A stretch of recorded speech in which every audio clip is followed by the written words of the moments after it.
A dying woman stands at a frozen bus stop holding a newborn she's about to give away. A single father stops. She whispers 6 words that will shatter everything. "Please take my baby. I'm dying." What happens next will make you believe in miracles again. But before we begin, hit that subscribe button and ring the bell so you never miss a story that restores your faith in humanity. And comment below with your city name so I can see how far this story travels across the world.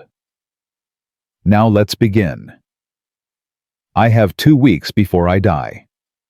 Those were the first words Cora Winters ever spoke to Elias Harrison, and he would remember them every single day for the rest of his life.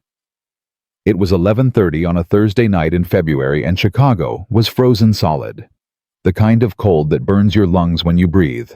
The kind of cold that makes you wonder if spring exists anymore, or if winter decided to stay forever. Elias stood at the Ashland Avenue bus stop, hands shoved deep in his coat pockets, trying not to think about Ivy. His 7-year-old daughter had cried herself to sleep again tonight. 3 years since Sarah died, and some nights were still impossible. He'd held Ivy until her sobs turned to hiccups, until her grip on his shirt finally loosened, until her breathing evened out into sleep. Then he'd waited another 20 minutes to make absolutely sure she was out before slipping away to make this emergency supply run. Diapers for Mrs. Chen next door. Insulin for Mr. Rodriguez on the 3rd floor. Cough syrup for the Kowalski twins. This was what Elias did now. Fixed things. Picked up prescriptions. Shoveled sidewalks. Kept busy. Kept moving. Because if he stopped moving, the silence would swallow him whole. The bus was late. 17 minutes late according to the cracked screen of his phone. He was about to call it and just walk the 2 miles home when he noticed her. She was sitting on the bench, but sitting isn't the right word. Collapsing. Folding in on herself like paper in a fire. She wore a thin denim jacket, the kind you'd wear in October, not February. Her jeans had holes in them, but not the fashionable kind. The survival kind. Her sneakers were held together with duct tape that had gone gray with age and dirt. And she was bald. Not shaved bald. Sick bald. The kind that comes from poison pumped into veins trying to kill something even worse. But that wasn't what stopped Elias's heart. It was the bundle in her arms. A baby. Couldn't have been more than 3 weeks old. Wrapped in what looked like a donated hospital blanket and a pink knit hat that had definitely seen better days. The woman was rocking back and forth, whispering something Elias couldn't hear over the wind. Her breath came out in short white puffs that disappeared into the darkness. The baby wasn't crying. That scared him more than anything else. Newborns cry. It's literally what they do. Silence from a newborn means something is very, very wrong. Elias took 3 steps toward her before his brain caught up with his feet. "Ma'am, are you okay?" Stupid question. She was clearly not okay. But what else do you say to a stranger who looks like she's 2 steps from death? The woman looked up, and Elias saw her face for the first time. She couldn't have been more than 25. Maybe younger. Her eyes were sunken deep, ringed with purple shadows that looked like bruises. Her cheekbones jutted out sharp enough to cut glass. Her lips were cracked and bleeding. But her eyes... God, her eyes held so much pain that Elias actually had to look away for a second. "I need help." Her voice came out as barely a whisper, rough like sandpaper. "What kind of help?" "Should I call someone? An ambulance?" "No." The word came out sharp, panicked, terror in it. "No ambulance, no police. Please, no one official." Elias crouched down, so he was at her eye level, trying to make himself less threatening. "Okay, no ambulance. But you and your baby need to get out of this cold. There's a shelter 6 blocks from here. I can walk you there right now. Or I can call someone to pick you up. A friend, family member." "I don't have anyone to call." The words hung in the frozen air between them like smoke. "What about the baby's father? Gone." She said it like she was reading a grocery list. Flat, empty, dead inside. Left the first time when I told him I was pregnant. Came back for 2 weeks. Left again when I told him I was sick. Haven't seen him since July. Sick? She touched her bald head with her free hand. The hand was shaking. Brain cancer. Stage 2. They found it when I was 4 months pregnant. Glioblastoma. You know what that is? Elias shook his head slowly. It means I'm dying. They gave me a year if I started treatment immediately. That was 11 months ago. I didn't start treatment. Why not? Because they told me the chemo might hurt the baby, might cause birth defects, might kill her. She looked down at the bundle in her arms with such fierce, terrible love that Elias felt his throat close up. So I chose her. I chose to give her a chance, even if it meant I wouldn't get one. The baby shifted slightly, making a small mewing sound like a kitten. The woman immediately started rocking again, shushing, but her eyes never left Elias's face. I named her Clara. It means bright. Clear. I thought maybe if I gave her a name like that, her life would be different than mine. Clearer. Brighter. Better. Listen, Elias said gently. There are programs, resources, places that help mothers in your exact situation. Let me make some calls. I know people who know people. We can figure this out together. I don't have time to figure anything out. The woman's voice cracked right down the middle. I have 2 weeks. 14 days. That's what the doctor said when I finally went back last week. 2 weeks before I have to start treatment, or I die even faster than I'm already dying. Aggressive chemo, full brain radiation. I'll be in the hospital for months, maybe longer, maybe forever. And even if I survive, even if the treatment actually works, I'll be too sick to take care of her. Too weak, too damaged. And I don't have any family. 0. My parents died when I was 16. House fire. I've been in the system ever since. Foster homes, group homes. I aged out at 18 with nothing but a garbage bag full of clothes and $200. No safety net, no backup plan, no one. There has to be someone. A friend, a former foster parent who cared. There isn't. She looked directly at him now, and Elias saw something in her eyes that absolutely terrified him. Determination. Decision. Finality. That's why I'm here. That's why I've been sitting at this exact bus stop for 3 hours and 40 minutes waiting for the right person to come along. The right person for what? To take her. The world tilted sideways. The ground felt like it moved under Elias's feet. I'm sorry, what? I need you to take my baby. The words came out steady now, rehearsed, like she'd been practicing them in front of a mirror for days. I've been watching people get on and off buses all night. Young couples who don't even look twice at a homeless woman with a baby. Teenagers who pretend I'm invisible. Business people who cross the street to avoid me. Old ladies who clutch their purses tighter when they see me. But you stopped. You asked if I was okay. You crouched down so you wouldn't tower over me. That means something. That means you're different. Ma'am, I can't just take your baby. That's not how any of this works. There are legal channels, adoption agencies, social services, systems in place for exactly this situation. I tried. Her voice rose, desperate now, cracking with emotion. I went to 3 different agencies. You know what they told me? 6-month waiting list minimum. Background checks that take 8 weeks. Home studies, interviews, mountains of paperwork, references from people I don't have. I don't have 6 months. I don't even have 6 weeks. I barely have 6 days. Then we'll find an emergency placement. A foster family who specializes in taking babies on short notice.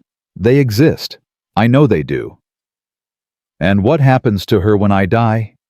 The woman's voice went quiet again, deadly quiet. She goes into the system, gets bounced from home to home. Maybe she gets lucky and finds someone good. Maybe she gets unlucky and ends up somewhere terrible. I lived it. I know exactly how it goes. I had 7 different placements before I turned 18. 7. Some were okay.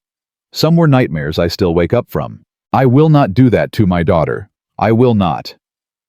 So your solution is to give her to a complete stranger at a bus stop at midnight. You're not just any stranger. She stood up now, swaying slightly on her feet. Elias stood too ready to catch her if she collapsed. You stopped. You cared enough to ask. That's more than 99% of people. I've been homeless for 6 months. You know how many people actually look at me. Really look at me like I'm a human being. Almost nobody. I'm invisible. I'm a problem to be avoided. But you saw me. You saw us. That doesn't mean I'm qualified to raise your child. Are you a good person? What? It's a simple question. Are you a good person, yes or no? Elias opened his mouth, closed it, opened it again. What kind of question was that? How do you even answer that? I try to be. I don't always succeed, but I try. Do you have a home? Yes. A steady job. I'm a maintenance supervisor for an apartment complex. It's not glamorous, but it pays the bills and comes with reduced rent. Do you hit women? Do drugs, drink too much? No, God no, none of that. Do you have kids of your own? Something sharp and painful twisted in Elias's chest. A daughter, Ivy. She's 7 years old. Just one.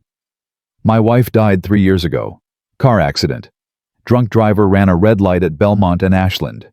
She died instantly. Didn't suffer. That's what they told me anyway. Like, that was supposed to make it better. He didn't know why he was telling this complete stranger his life story. But something about her raw, naked honesty demanded the same in return. The woman's face softened for the first time.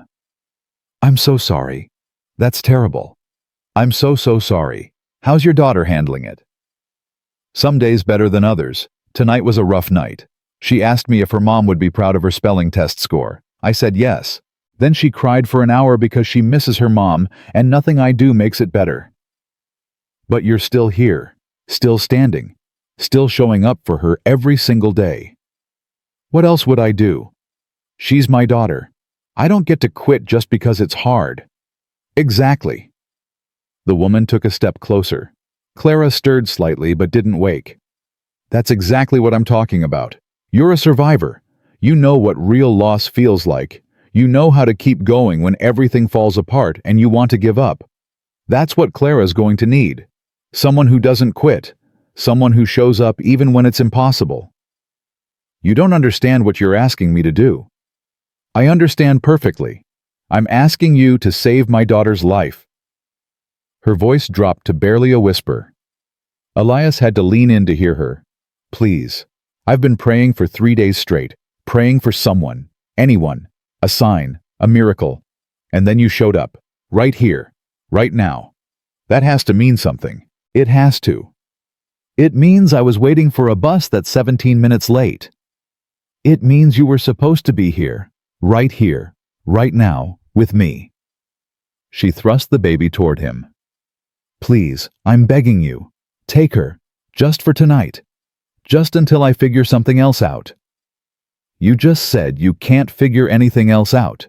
You just spent 10 minutes explaining why there are no other options. Then take her for longer. Take her until I start treatment. Take her until I get better. Take her until I can be a real mother to her. Her voice broke completely now, tears streaming down her face, freezing on her cheeks before they could fall. Take her so I can die knowing she's safe. Please, I'm begging you.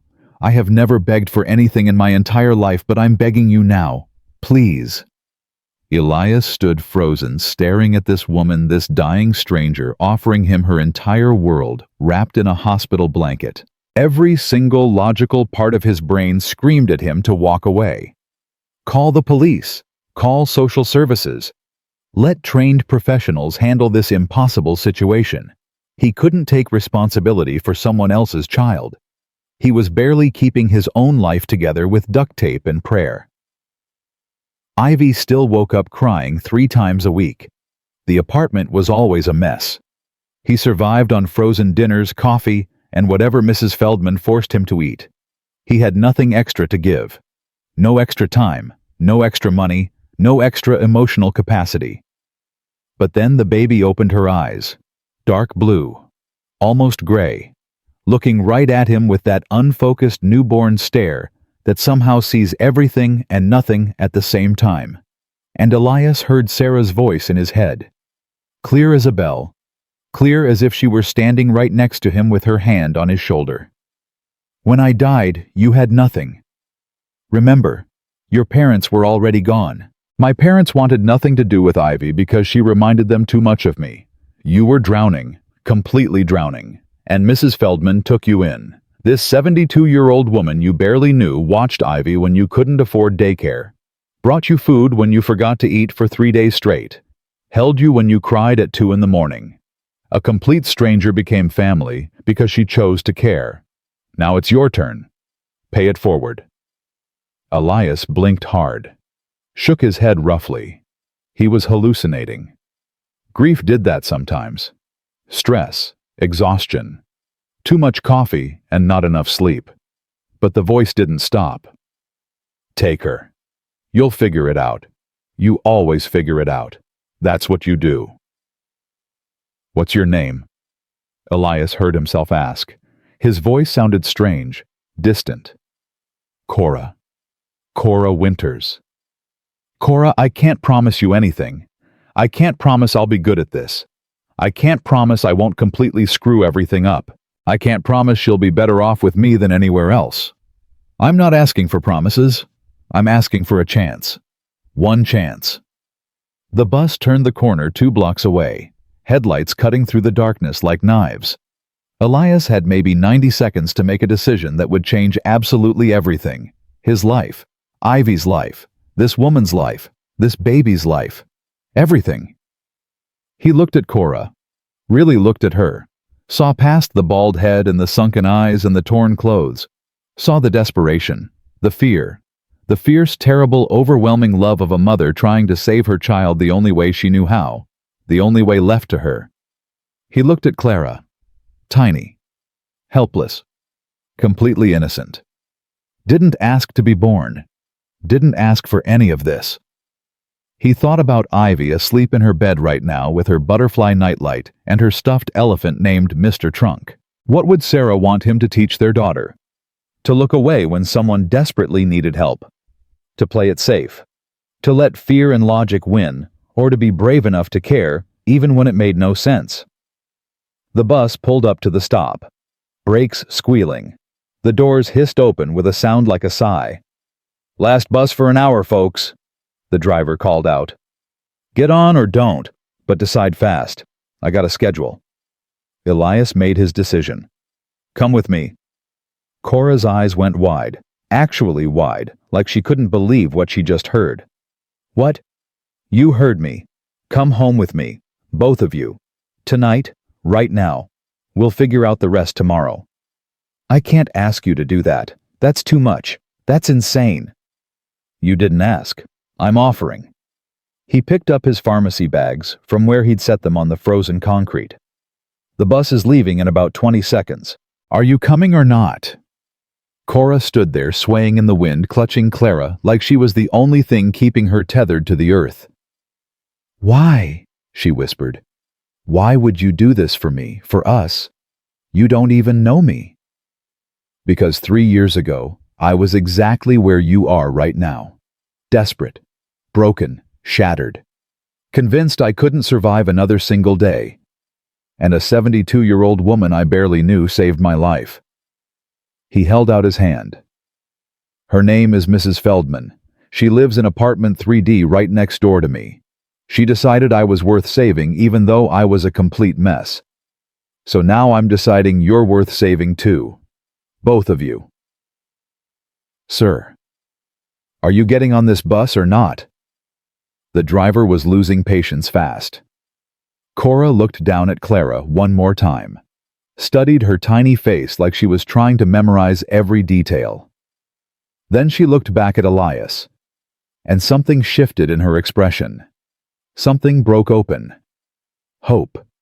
Terrifying, fragile, dangerous hope. She took his hand. They got on the bus together. The driver barely glanced at them as Elias swiped his card twice. The machine beeped. They moved toward the back, where the seats faced each other, and there was a little more room. Cora sat down carefully, protecting Clara from any jostling. Elias sat across from her, his heart pounding so hard he could literally hear it in his ears, feel it in his throat. What the hell had he just done? What the absolute hell had he just agreed to?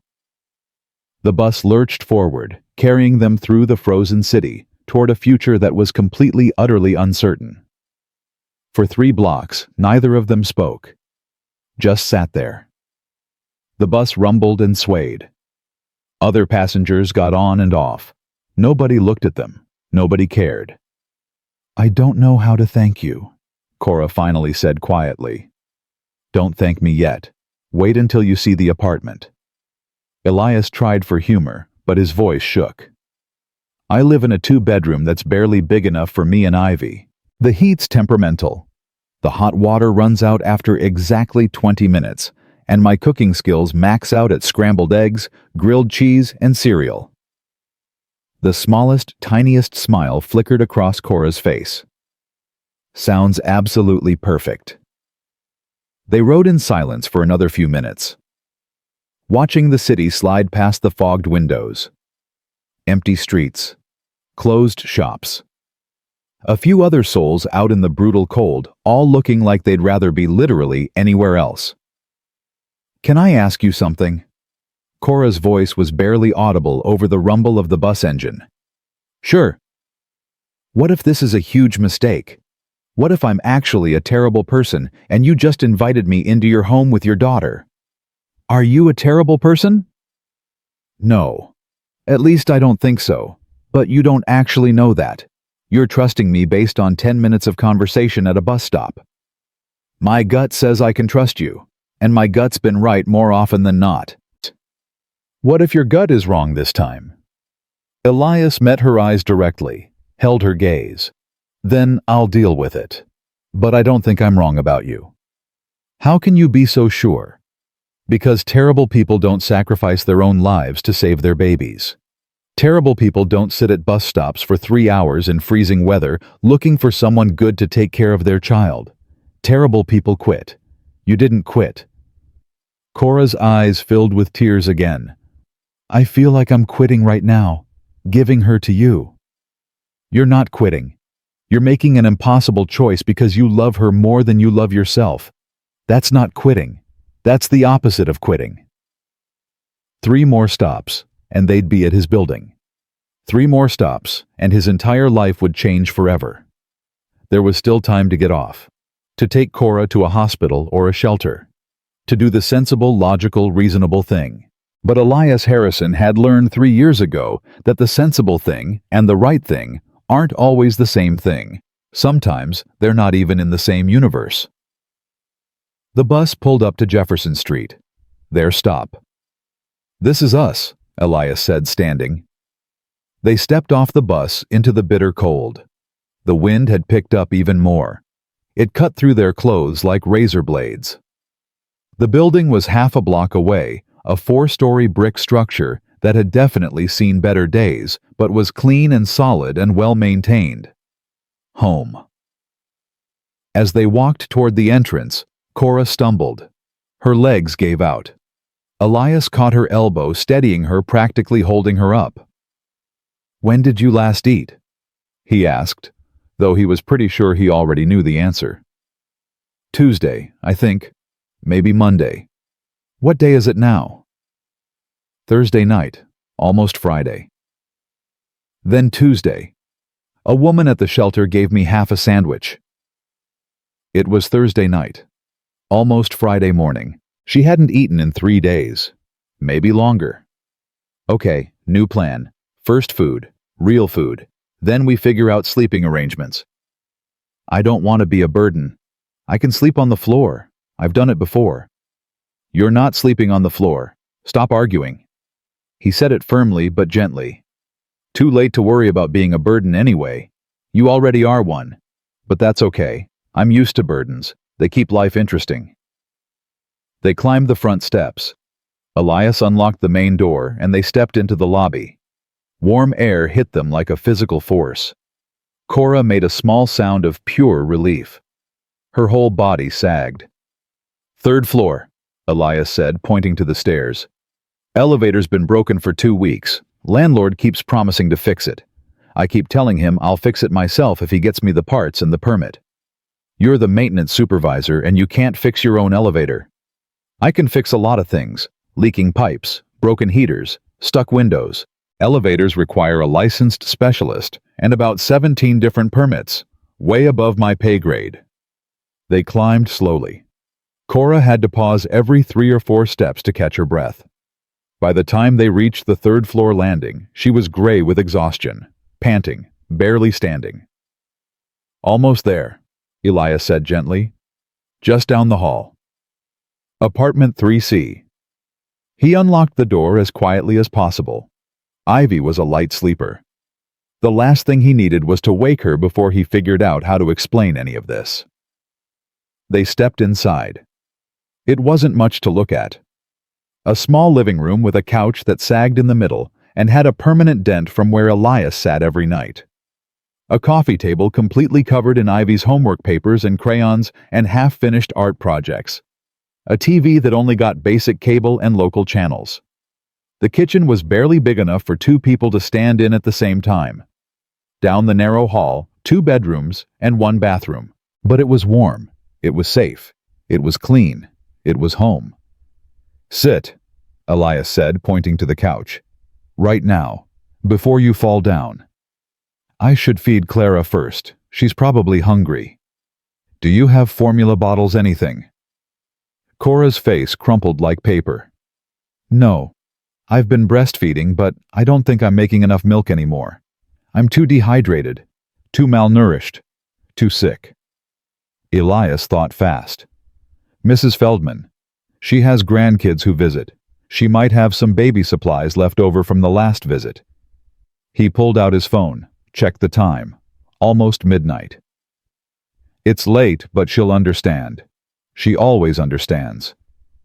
I can't ask you to wake up your neighbor at midnight. You're not asking, I am.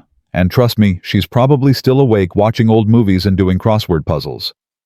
He was already texting with one hand. 20 seconds later, his phone buzzed. "Come over right now. Door's unlocked. Don't knock." "Wait here," Elias told Cora. "I'll be right back. 2 minutes. Don't move."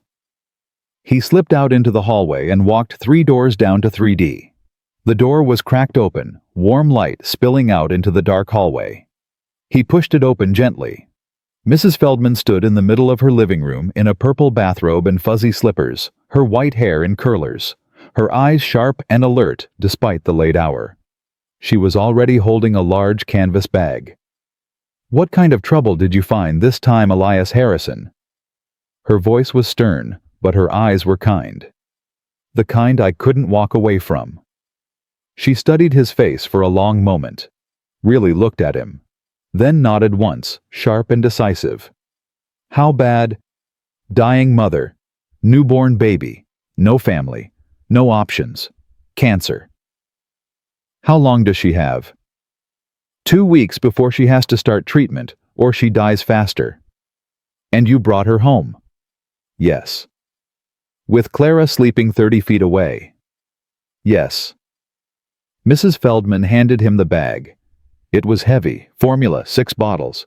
6 diapers in 3 sizes because I don't know how big the baby is. Baby clothes, blankets, pacifiers. Everything I had left from when Rachel visited last month with the twins. It's all clean. All yours. No questions asked. "Thank you. I don't know what I'd do without you. You'd figure it out. You always do." She put one hand on his arm, squeezed gently. "But you don't have to figure it out alone.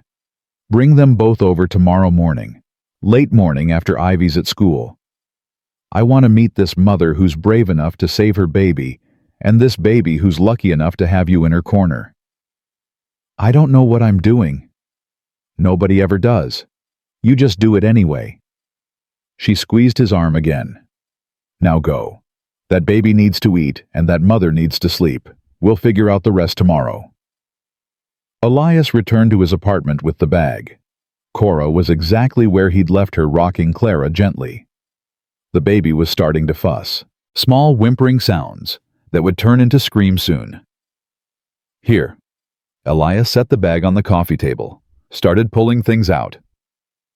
Mrs. Feldman sends her regards and demands to meet you both tomorrow morning. Her words, not mine. She doesn't actually demand anything, she just strongly suggests. You have incredible neighbors. I have one incredible neighbor. The rest mostly avoid me because I'm the guy who knocks on their door when rent's late, or when they're being too loud. He picked up a bottle and the formula canister. I'll make this. You just hold her. He went into the kitchen, tried to remember everything Sarah had taught him about bottles when Ivy was a baby. Measure the powder carefully. Add warm water, not hot. Shake it hard to mix. Test the temperature on the inside of your wrist. If it feels like nothing, it's perfect. If it burns, it's too hot. When he came back to the living room, Cora had tears streaming down her face. Silent tears that just fell and didn't stop. Hey, what's wrong? Nothing's wrong. Everything's right for the first time in months. I just can't believe this is real. I can't believe you're actually doing this. Any of this. She took the bottle with shaking hands. Thank you. Thank you so much. Clara latched onto the bottle immediately, drank with the desperate hunger of a baby who hadn't had enough for way too long. Her tiny hands came up to grip the bottle. Her eyes closed in relief. When did you last see a doctor? Elias asked, sitting down next to Cora on the couch. For me or for Clara? Both. Clara had a checkup last week at the free clinic on Roosevelt. They said she was underweight but otherwise healthy. As for me, she touched her bald head with her free hand. 2 months ago. That's when they told me I needed to start treatment immediately, or accept that I was actively dying. And you chose neither. I chose her. I chose to feed my baby, to keep her warm, to keep her alive as long as I possibly could. Her voice went hard, defensive. I know what you're thinking, that I'm selfish, that I should have given her up for adoption the second she was born, that I put my own feelings ahead of what was best for her. That's not even close to what I'm thinking. Then what are you thinking? Elias watched Clara drink, watched this tiny human fight for every ounce of formula like it was the most important thing in the world, because it was. I'm thinking you're the bravest person I've ever met in my entire life. I'm thinking you loved your daughter so much that you'd rather die than give up a single day with her. And I'm thinking that when you finally reached the point where you knew you couldn't do it anymore, you found the courage to ask a complete stranger for help. That takes more guts than anything I've ever done. Cora's tears came harder now, faster. I'm so scared. I'm so scared. I know. What if the treatment doesn't work? What if I go through all of it, all the pain and the sickness and the hell, and I die anyway? Then Clara will grow up knowing her mother fought like hell to stay with her. That matters. That means everything.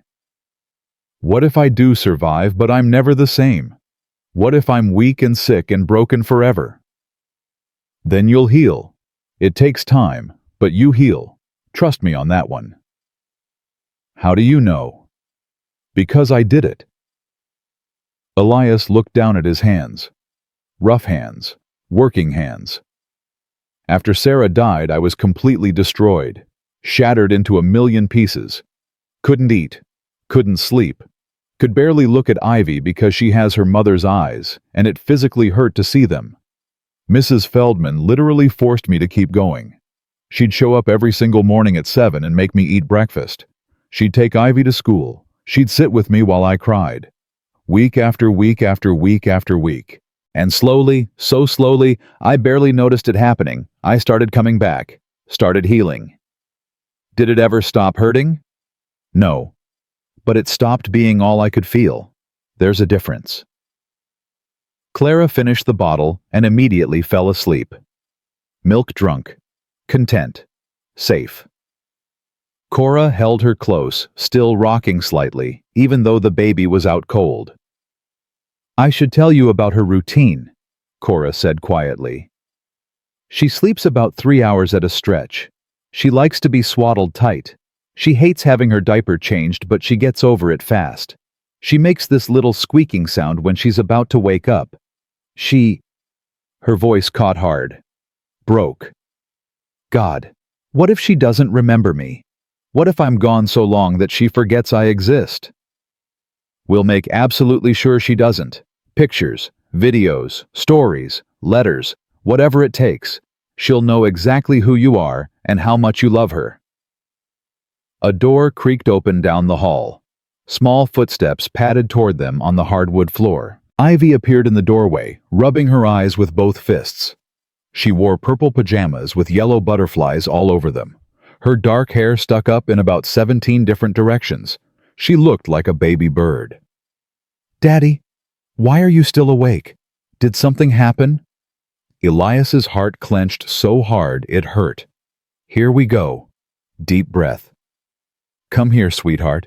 I need to talk to you about something important. Ivy walked over slowly, curious but cautious.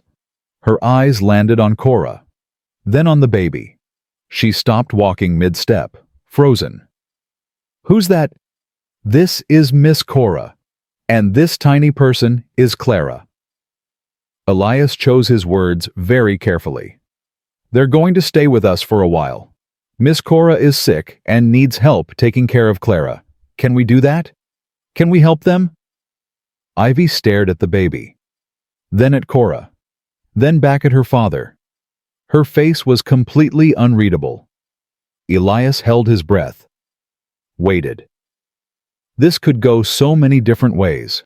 Ivy could be scared, angry, confused. She could refuse. She could cry. She could demand to know why he brought strangers home without asking her first. And then his 7-year-old daughter said the most absolutely remarkable thing. Can I help take care of her? Just like that.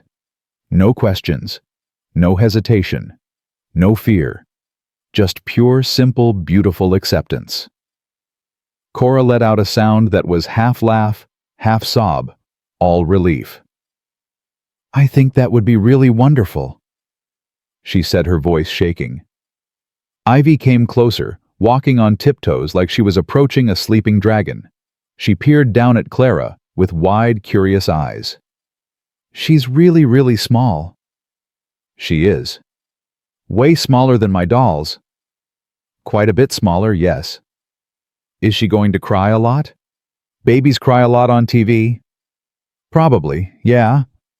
That's okay. Ivy shrugged like it was the most obvious thing in the world. Sometimes I cry a lot too. Daddy says it's okay to cry when you're sad. Your daddy sounds pretty smart. He is. He's the smartest daddy in the whole world.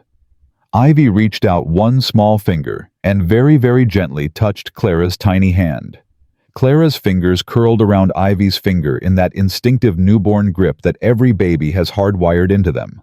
Ivy's entire face lit up like someone had turned on the sun. Her smile was huge, radiant. She likes me, she whispered in absolute wonder. She does, Cora agreed softly. Can I hold her tomorrow? If you're very careful, yes. I'll be so careful, I promise. Super duper careful. Ivy looked up at her father. Daddy, can Miss Cora sleep in my room? She looks really tired.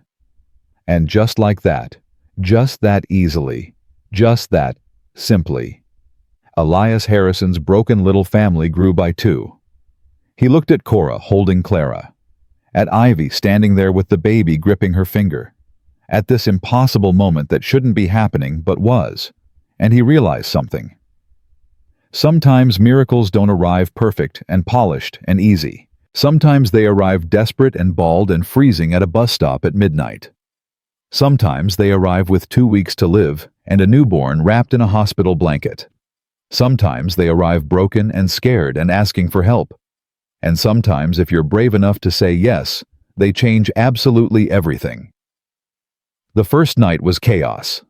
Pure, absolute, beautiful chaos. Cora fell asleep on the couch at 12:45, still holding Clara, and didn't wake up. even when Elias gently took the baby from her arms. She was out cold. Her body had finally given her permission to stop fighting for just a few hours. Elias stood there in his living room, holding a newborn he'd met exactly 2 hours ago, watching a dying woman sleep on his couch while his 7-year-old daughter tugged on his shirt. "Daddy, where's Clara going to sleep?" Good question. Excellent question. He had absolutely no idea. "Let me think for a second, sweetheart. Mrs. Feldman has a bassinet. I saw it last month when we visited. She keeps it for when her grandkids come." Elias looked down at his daughter. "You're right. You're absolutely right. But it's almost 1 in the morning. We can't knock on her door again." "Yes, we can. She said come anytime we need help. She made me promise to always ask for help when I need it. Remember." The kid had a point. 5 minutes later, Elias was standing in Mrs. Feldman's apartment again while she pulled a portable bassinet out of her hall closet. She didn't ask questions, didn't comment on the fact that he was back again, just helped him carry it to his apartment and set it up next to the couch where Cora was sleeping. "You need anything else?" Mrs. Feldman whispered. "Sleep. About 48 hours of it. Get in line." She squeezed his shoulder. "You did good tonight, Elias. Sarah would be proud." She left before he could respond, before the lump in his throat could turn into actual tears. Elias laid Clara in the bassinet. She squirmed for a second, made a tiny sound of protest, then settled, out like a light. "Daddy?" Ivy was still awake, standing in the hallway in her butterfly pajamas. "Is Miss Cora going to be okay?" "I don't know, baby. I really don't know. We have to help her. We have to make her better. We're going to try our very best. Promise. Promise." Ivy nodded once, satisfied. Then she walked over to where Cora was sleeping and very carefully draped her favorite blanket, the yellow one with stars that Sarah had made when Ivy was 2, over Cora's shoulders. Elias felt something crack open in his chest, something that had been frozen solid for 3 years. "Come on," he said quietly. "Let's get you back to bed." He tucked Ivy in, kissed her forehead, turned on her butterfly nightlight. She was asleep in under 3 minutes.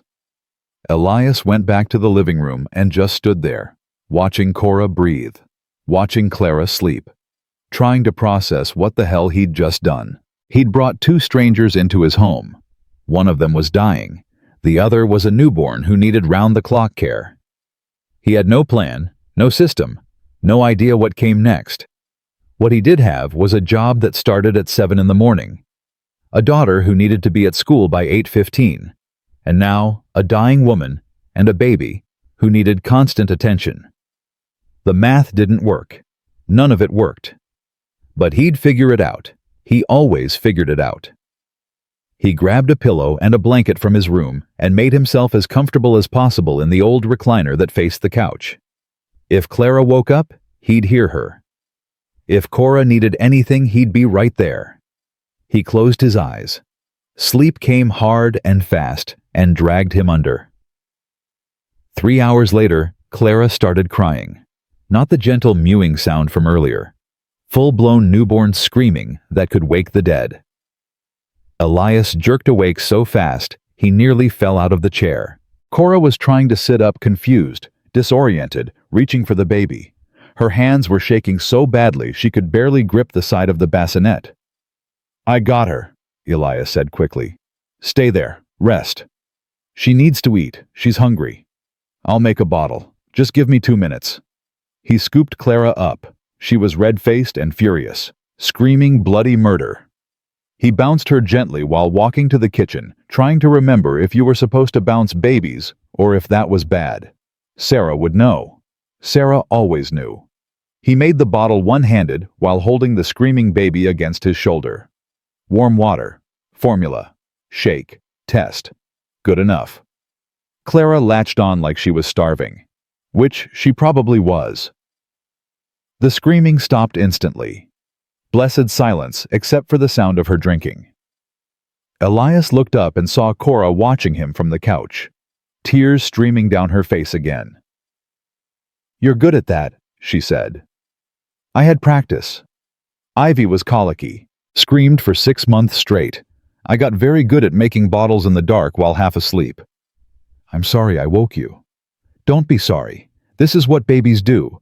They eat every 3 hours like tiny adorable alarm clocks. I should be doing this. She's my responsibility. Right now, she's our responsibility. You need to sleep. Actually sleep. Your body's trying to shut down. Let it rest. Cora opened her mouth to argue, then closed it. She looked absolutely exhausted. Gray. Hollow. Like a strong wind would knock her over. Just for tonight, she finally said. Tomorrow I'll take over. We'll figure it out tomorrow. Ivy's door opened. She appeared in the hallway rubbing her eyes. Is the baby okay? She's fine, just hungry. Go back to bed, sweetheart. Can I watch you feed her? It's 3:30 in the morning. Please, I've never seen a real baby eat before. Just on TV. Elias sighed. Fine. But after this, straight back to bed. Deal. Deal. Ivy came and sat on the arm of the recliner watching Clara drink with fascinated eyes. She's really loud when she's mad. Most babies are? Was I loud like that? Louder. You could break windows. Ivy giggled. Then looked over at Cora. Miss Cora, do you want some water? Daddy says water helps when you don't feel good. Cora's face did something complicated. That would be really nice, thank you. Ivy hopped down and ran to the kitchen. Came back with a glass of water that was only slightly spilling over the edges. She carried it very carefully to Cora, like she was transporting precious treasure. Here, I didn't spill too much. It's perfect. Thank you so much. Cora took the glass with shaking hands and drank half of it in one long swallow. You're very kind. Daddy says kindness is the most important thing. More important than being smart or pretty or good at sports. Your daddy's right. Clara finished the bottle. Elias lifted her to his shoulder and patted her back gently, waiting for the burp. It came fast and loud. Ivy dissolved into giggles. She burped. Babies do that. It's actually good. Means she got all the air out. Can I burp her next time? We'll see. You need to be very gentle. I will be. I promise I'll be the most gentle person ever. Elias looked at the clock. 3:50 in the morning. He had to be up in 2 hours. Ivy had school. He had work. Life didn't stop just because he'd made an insane decision at midnight. Okay, kiddo. Back to bed for real this time. But Daddy? No buts. School tomorrow. You need sleep. Ivy dragged her feet all the way back to her room. Elias followed, tucked her in again, kissed her forehead again. This time, she was asleep in under a minute. When he came back to the living room, Cora was trying to stand up. Trying and failing. Whoa, hey, what are you doing? Bathroom. I really need the bathroom. Okay, down the hall. Second door on the left. He watched her take 3 shaky steps. Do you need help? I can walk to a bathroom by myself. Cora. I'm fine. I just need a minute. She made it about 6 more steps before her legs gave out completely. Elias caught her before she hit the floor. She weighed almost nothing. Like holding air.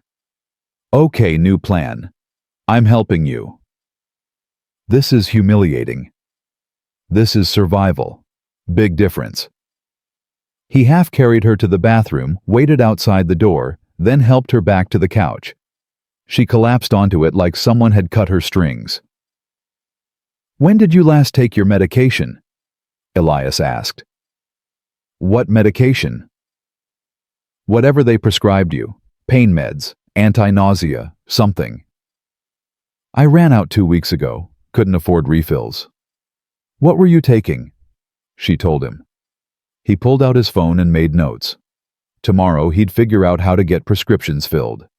Tonight he'd give her regular Tylenol and hope it helped. He brought her 2 pills and more water. She swallowed them without arguing. You should sleep, she said. You have work in a few hours. So do you. Baby care is work. That's different. Not really. Clara was already asleep again in the bassinet, full and content. The apartment was quiet, except for the radiator clanking and the sound of cars passing outside. Elias. Cora's voice was barely a whisper. Yeah. Why are you really doing this? And don't say because Mrs. Feldman helped you. There's more to it than that. Elias sat down in the recliner, thought about lying, thought about giving her an easy answer, decided she deserved the truth. When Sarah died, I wanted to die too, not kill myself. Just stop existing, stop feeling, stop hurting. But I had Ivy. And Ivy needed me, so I kept going. Barely, just going through the motions. And then one day, about 6 months after Sarah died, I was walking past this playground. It was raining. Middle of the afternoon. And there was this kid, maybe 4 years old, just sitting on a swing, alone, soaking wet, no parent in sight. What did you do? I sat on the swing next to him and asked where his mom was. He said she left him there. Just left him. Said she'd be back, but she'd been gone for hours. So I stayed with him. In the rain. For 2 hours. Until a cop showed up and child services came and took him away. And the whole time all I could think was, what if someone had left Ivy like that? What if she needed help and no one stopped? Cora was quiet for a long moment. That kid was lucky you were there. Maybe. Or maybe I was lucky he was there, because sitting in the rain with that kid making sure he wasn't alone was the first time I felt anything other than pain in 6 months. It reminded me that there was still good I could do. Still people I could help. Still a reason to keep going. So you're helping me to help yourself. Maybe. Is that selfish? No. It's human. She shifted on the couch, trying to get comfortable. I'm still going to die, you know. The treatment might buy me time, but the survival rate for what I have is terrible. Single digits. Then we'll make whatever time you have count. And Clara? Clara will be okay, no matter what happens. I promise you that. You can't promise that. You don't know what the future holds. No, but I can promise I won't give up on her. I can promise I'll fight for her. I can promise she'll know she's loved. That's something. Cora closed her eyes. That's everything. They sat in silence for a while. The clock ticked. The radiator clanked. Clara slept. I need to tell you something, Cora said finally. About Clara's father. You don't have to. Yes, I do. In case he shows up. In case he tries to take her.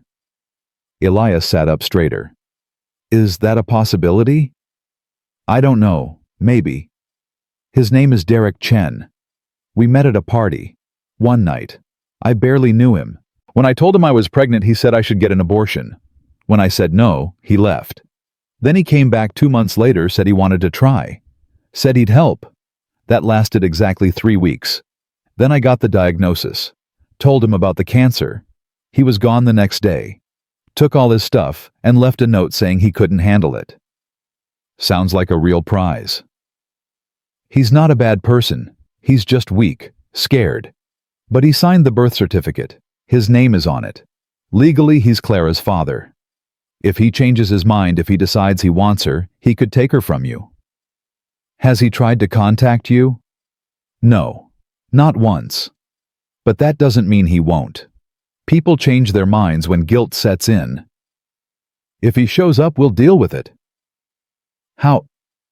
Honestly, I have no idea, but we'll figure it out. The sky outside was starting to lighten. Dawn was coming.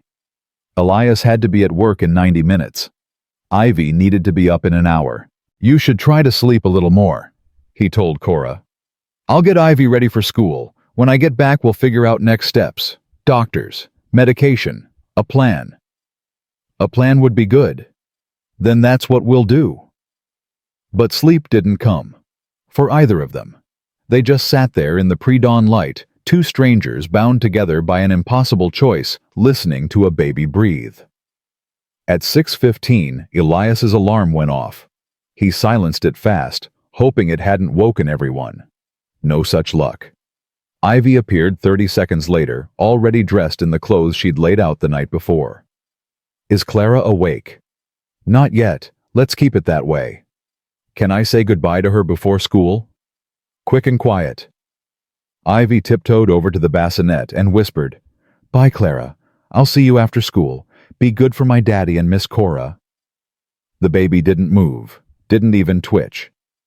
Elias made breakfast, cereal for Ivy, toast for himself. He brought toast and more water to Cora, who looked like she hadn't slept at all. Eat, he said, even if it's just a few bites. She ate half a piece and looked like it was killing her. I'm not hungry. I don't care. Your body needs fuel. Are you always this bossy? Only when people are being stubborn about taking care of themselves. Ivy was eating her cereal at lightning speed, clearly anxious to get to school so she could tell everyone about the baby staying at her house. Ivy, Elias said carefully, about Clara and Miss Cora. Maybe we don't tell everyone at school just yet. This is private family business. But Emma tells everyone everything about her family. Emma's family is different. This is complicated. Miss Cora is sick. Clara is very young. Let's keep it between us for now. Ivy's face fell, but she nodded. Okay, Daddy. Thank you, sweetheart. At 7:45, they left for school. Ivy held his hand the whole way, chattering about Clara, asking questions about babies, making plans for when she got home. Can I help give Clara a bath? Maybe. Can I help change her diaper? We'll see. Can I teach her songs? When she's older, sure. How much older? A few months at least. That's so long. They reached the school at 8:10. Elias walked Ivy to her classroom, kissed her goodbye, watched her disappear inside. Then he pulled out his phone and called his boss. Hey, Marcus, it's Elias. I need to talk to you about something. It's complicated. 20 minutes later, Elias was sitting in Marcus's office in the basement of the apartment building, explaining the situation. Most of it anyway. Enough to make sense. Marcus was 60 years old, ex-military, tough as nails. He listened without interrupting. When Elias finished, Marcus was quiet for a full minute. You brought a dying woman and her baby home last night. Yes. And you're planning to take care of both of them while working full-time and raising your daughter. Yes. Are you insane? Probably. Marcus rubbed his face with both hands. Okay. Here's what we're going to do. You're taking today off. Paid. Don't argue. I'll handle any emergencies. You go home. Make sure that woman sees a doctor today.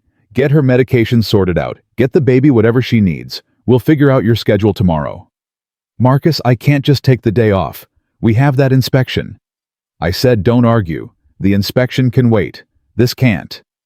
Marcus stood up. My sister had cancer. Brain cancer. Different kind than your friend, but same hell. She survived because people helped her, showed up, took care of business when she couldn't. You're doing the right thing. Don't second-guess it. Elias felt his throat close up. Thank you. Don't thank me. Just don't screw this up. Elias went back to the apartment, found Cora awake and holding Clara, who was screaming bloody murder. Cora was crying too. What's wrong? I don't know. She won't stop crying. I fed her, changed her, held her. Nothing works. Elias took the baby, held her against his chest, and walked in small circles around the living room, bouncing slightly. The crying continued for 3 more minutes, then slowly faded to whimpers, then to silence. Clara hiccuped once and fell asleep. How did you do that? Cora's voice was hollow, defeated. Experience. Sometimes babies just need to cry it out while being held. It's not about fixing anything. It's about being present. I'm a terrible mother. You're an exhausted mother with a terminal illness who hasn't eaten properly in a week. Stop being so hard on yourself. I should be better at this. Nobody's good at this at first. It takes time. Practice. Cora put her face in her hands. Her shoulders shook. I can't do this. I can't take care of her. I can barely take care of myself. I was lying to myself thinking I could. That's why you're here. That's why you asked for help. Asking for help isn't failing. It's the opposite. I feel like I'm failing. Well, you're not. You're surviving. There's a difference. Someone knocked on the door. 3 sharp raps. Elias opened it to find Mrs. Feldman standing there with a covered casserole dish and a determined expression. I made breakfast. Egg, sausage, potatoes. Enough for an army. You're going to eat it. All of you. Then we're making a plan. She walked in without waiting for an invitation. Saw Cora on the couch. Walked straight over and sat down next to her. Hello, dear. I'm Dorothy Feldman. I live next door. I've been keeping this one alive for 3 years. She pointed at Elias. Now I'm going to help keep you alive too. Any objections? Cora looked at her. Looked at Elias. Looked at the casserole dish. No objections. Good. First things first. When's your first doctor's appointment? I don't have one. Then we're making one. Today. Right now. Mrs. Feldman pulled out her phone. I know a doctor, good one, specializes in oncology. She owes me a favor, big favor. She'll see you today. I can't pay for... Did I ask about payment? I asked when you can go. Any time. Perfect. I'll call her right now. And just like that, just that easily, Dorothy Feldman took over, made phone calls, arranged appointments, organized medication pickups, created a schedule, made lists. By noon, Cora had a doctor's appointment at 3, a prescription plan for her immediate needs, and a social worker coming tomorrow to discuss treatment options and financial assistance. How did you do all that? Cora asked, amazed. I've been alive for 74 years, dear. I know people. I call in favors. I get things done. Mrs. Feldman patted her hand.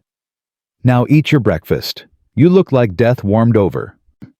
That's because I am death warmed over. Not on my watch, you're not. Elias watched this unfold with something like awe. Mrs. Feldman was a force of nature, a hurricane in a purple cardigan. They ate breakfast, real food, hot food. Cora managed 3 bites before she had to stop.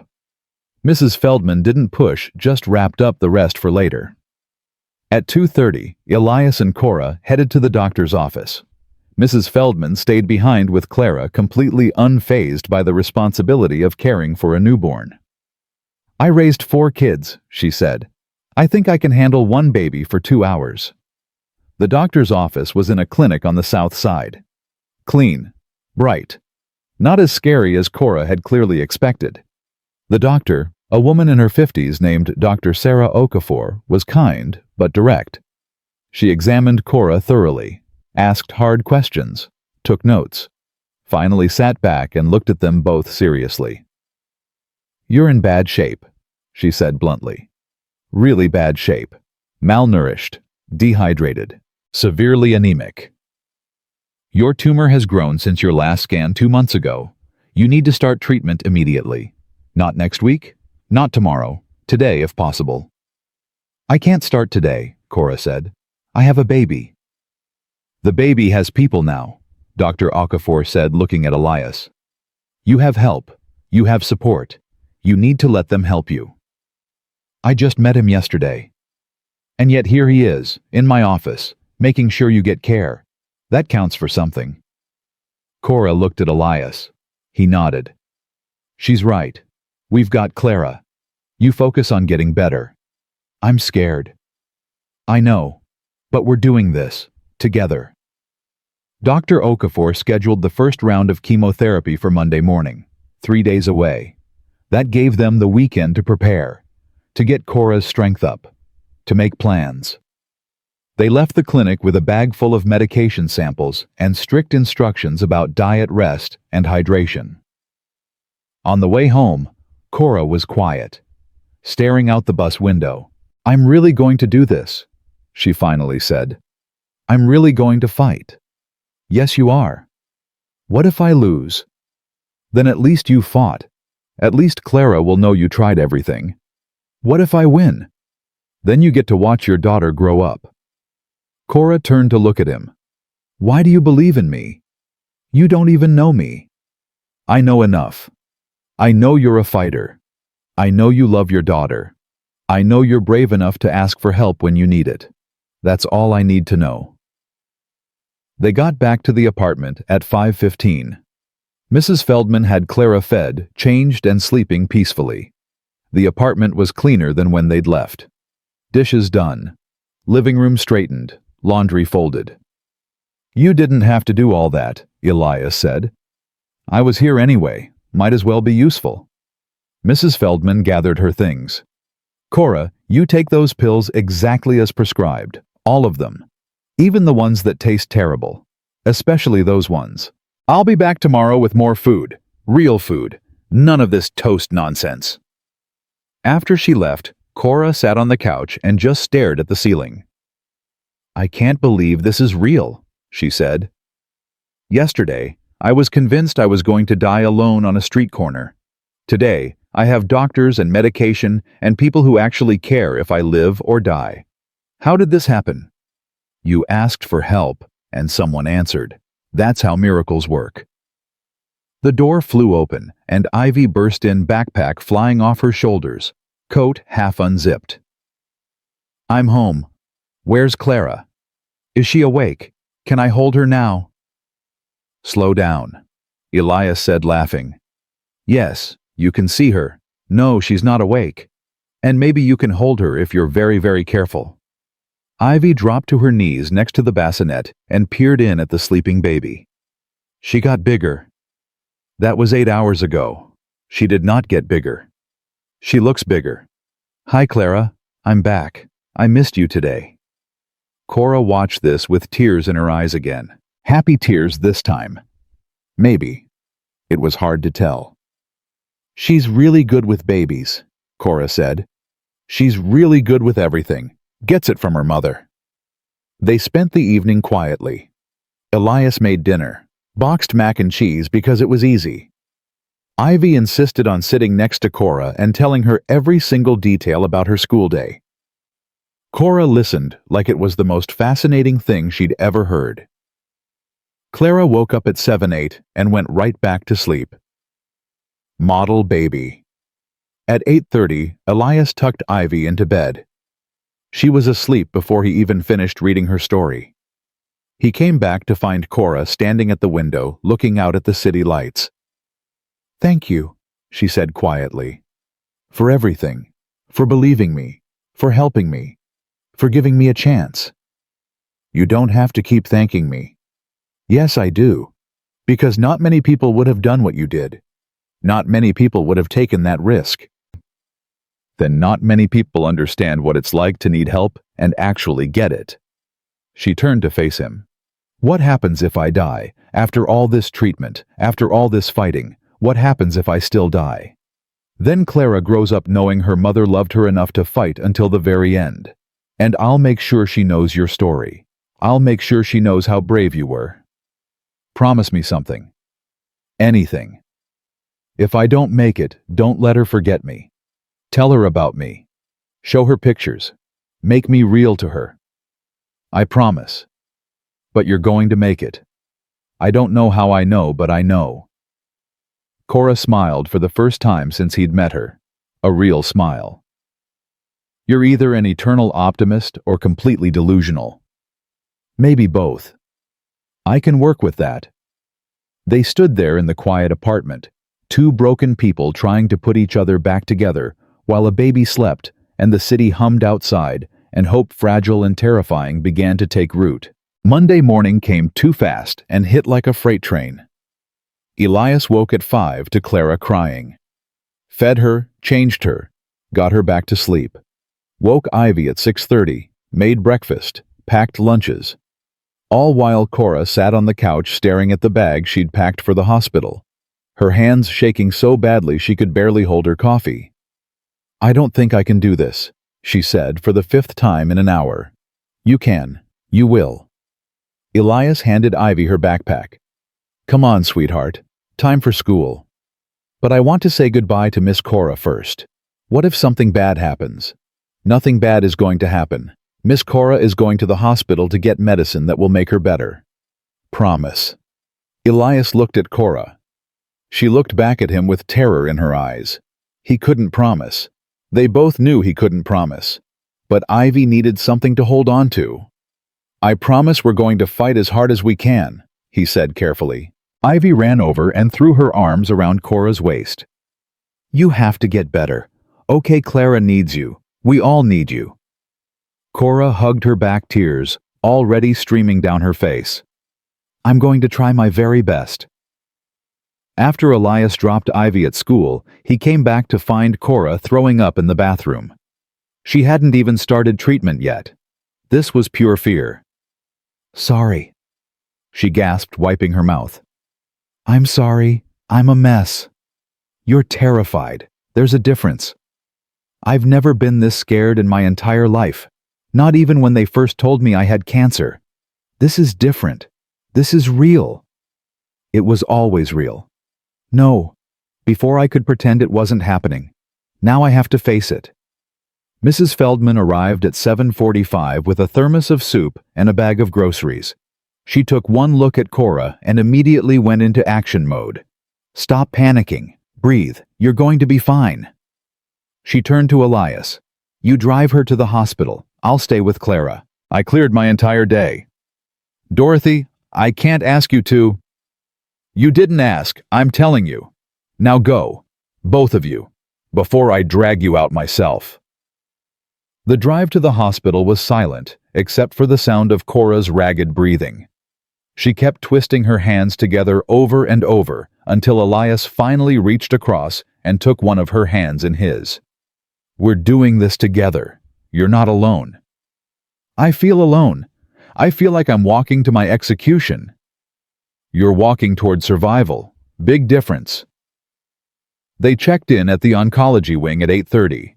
A nurse named Patricia, kind-faced and efficient, led them to a private room, explained the process, answered questions, made it all sound routine and manageable even though nothing about it was routine or manageable. The first session takes about 4 hours, Patricia said. You'll feel tired afterward, possibly nauseous. That's completely normal. We'll give you anti-nausea medication to take home. You'll need to stay hydrated. Rest as much as possible. Any questions? Cora shook her head. She looked like she might pass out. I'll be right here, Elias said. The whole time. I'm not going anywhere. You don't have to stay. You have work. You have Ivy. Marcus gave me the day off. Mrs. Feldman has Clara. Ivy's at school. I'm exactly where I need to be. Patricia started the IV. Cora flinched when the needle went in, but didn't make a sound. Then the drugs started flowing. Clear liquid that would poison her body in order to save it. The cruelest kind of medicine. For the first hour, nothing much happened. Cora sat there, hooked up to machines, while Elias read old magazines and tried not to watch the clock. Tell me about Sarah, Cora said suddenly. Your wife. What was she like? Elias looked up surprised. Why do you want to know? Because I'm sitting here pumping poison into my veins and I need to think about something else. Anything else. So tell me about her. She was a teacher, 2nd grade, loved it, loved kids, wanted 6 of them. We only got 1 before she died. What happened? I mean, you said it was a drunk driver, but what actually happened? She was driving home from a parent-teacher conference. 10 o'clock at night. Guy ran a red light going 70 in a 35 zone. Hit her passenger side. She died at the scene. He walked away with a broken arm. Got 8 years for vehicular manslaughter. Out in 5 for good behavior. That's not fair. No, it's not. But fair stopped mattering the second I got the phone call from the police. Do you still miss her? Every single day. But it's different now. The first year missing her was all I could feel. It consumed everything. Now it's just part of who I am. Background noise. Always there, but not drowning me anymore. Do you think you'll ever love anyone else? The question hung in the air between them. Elias didn't know how to answer it. Hadn't thought about it. Hadn't let himself think about it. I don't know. Maybe. Someday. You should. You're too good to be alone forever. I'm not alone. I have Ivy. You know what I mean. Before Elias could respond, Cora's face went pale. Very pale. She grabbed the basin next to the bed and threw up violently. Patricia appeared instantly with wet cloths and more medication. Adjusted the IV drip, made soothing sounds. It's okay. You're okay. This is normal. It means the medicine is working. Working to kill me, Cora gasped. Working to kill the cancer. You're just caught in the crossfire.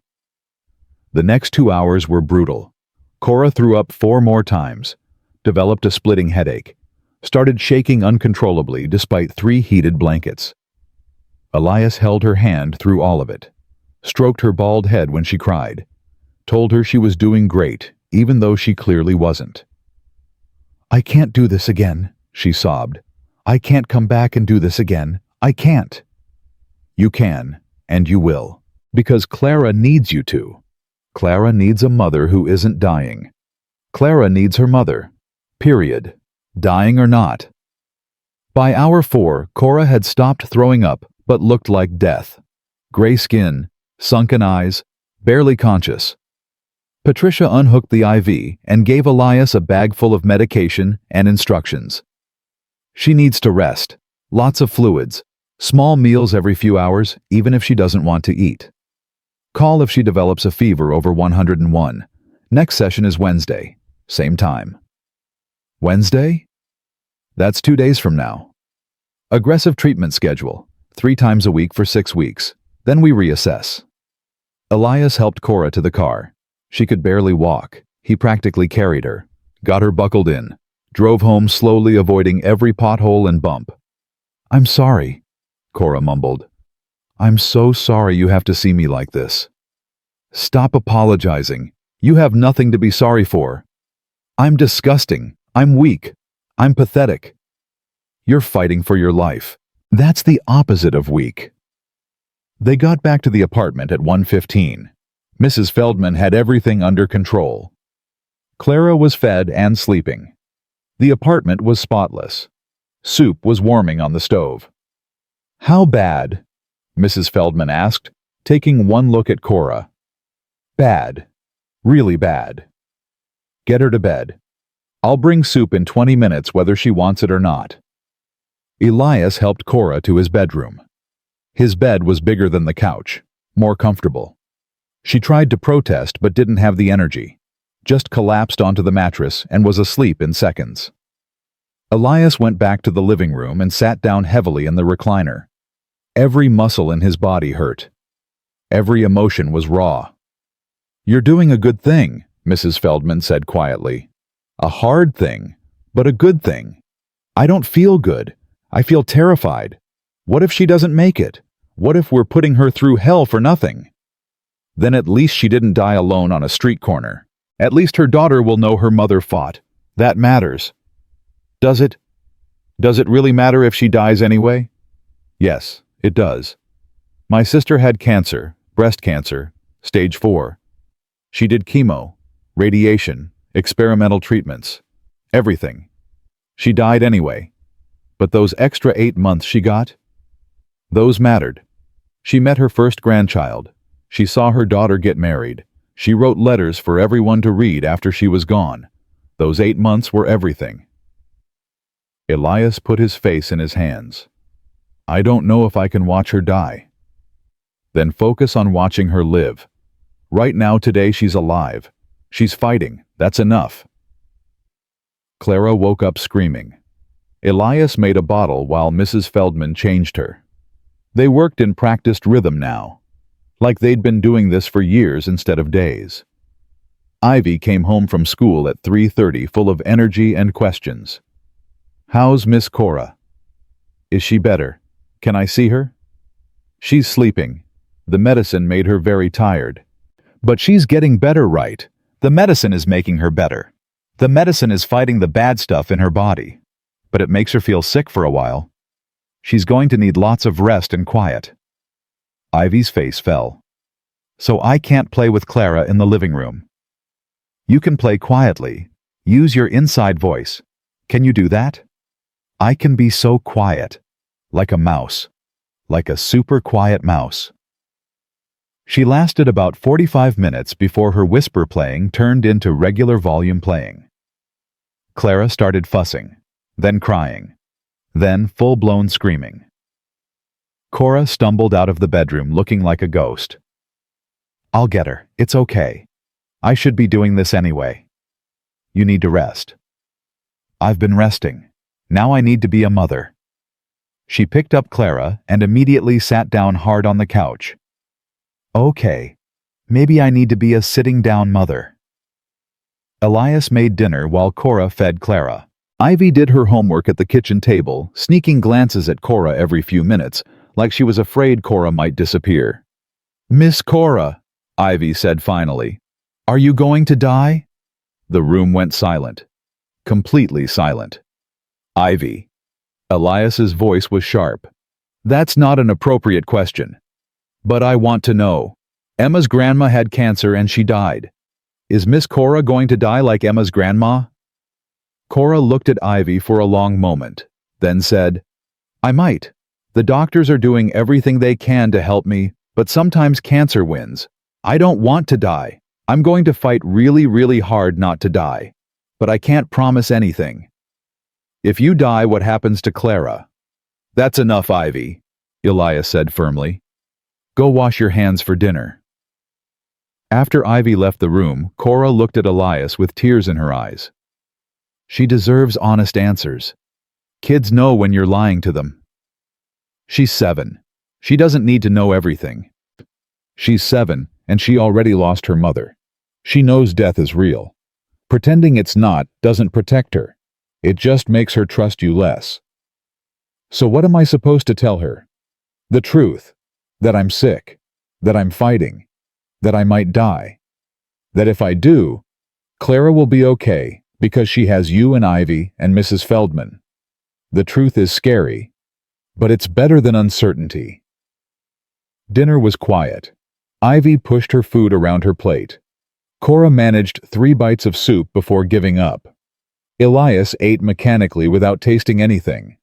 After dinner, Ivy asked if she could hold Clara. Cora showed her how. Supporting the head, keeping her secure.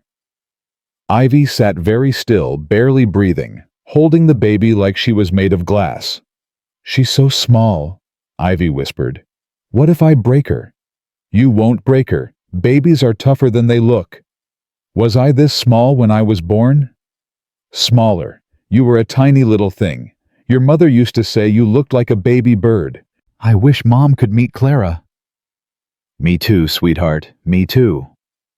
That night, after Ivy was asleep and Clara was down, Cora tried to sleep on the couch, lasted about 2 hours before the nausea woke her. She made it to the bathroom just in time. Elias found her 20 minutes later sitting on the bathroom floor, too weak to get up. "This is humiliating," she said. "This is chemo. There's nothing humiliating about it." He helped her up, helped her back to bed, brought her water and crackers even though she insisted she couldn't eat. "Try. Just 1 cracker." She managed half before throwing it back up. They went through this cycle 4 more times before sunrise. Wednesday came faster than either of them wanted. Second chemo session.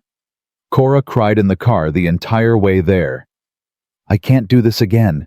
Please don't make me do this again. I know it's hard. I know it's hell. But we have to keep going." "Why? What if it doesn't work? What if I go through all this and die anyway? Then at least you tried. At least Clara will know you fought for her." "I don't want her to remember me like this. Weak, sick, dying." "She's 3 weeks old. She won't remember any of this. But we'll tell her. We'll tell her how brave her mother was, how hard you fought, how much you loved her." The second session was worse than the first. Cora threw up before they even started the IV. Patricia had to give her anti-nausea medication just to get her calm enough to begin treatment. 4 hours of hell. 4 hours of watching Cora suffer. 4 hours of holding her hand while poison dripped into her veins and tried to save her life by almost killing her. On the drive home, Cora was silent. Not crying, not talking, just staring out the window with dead eyes. "Talk to me," Elias said. "Tell me what you're thinking." "I'm thinking I should have just let myself die on that street corner. It would have been easier, less painful, less burden on everyone." "Don't say that. Don't ever say that. It's true, though. Look at what you're going through because of me. You can't work properly. You're exhausted. You're taking care of 2 kids who aren't even yours. Your life is a nightmare because I showed up. My life is better because you showed up." How is any of this better?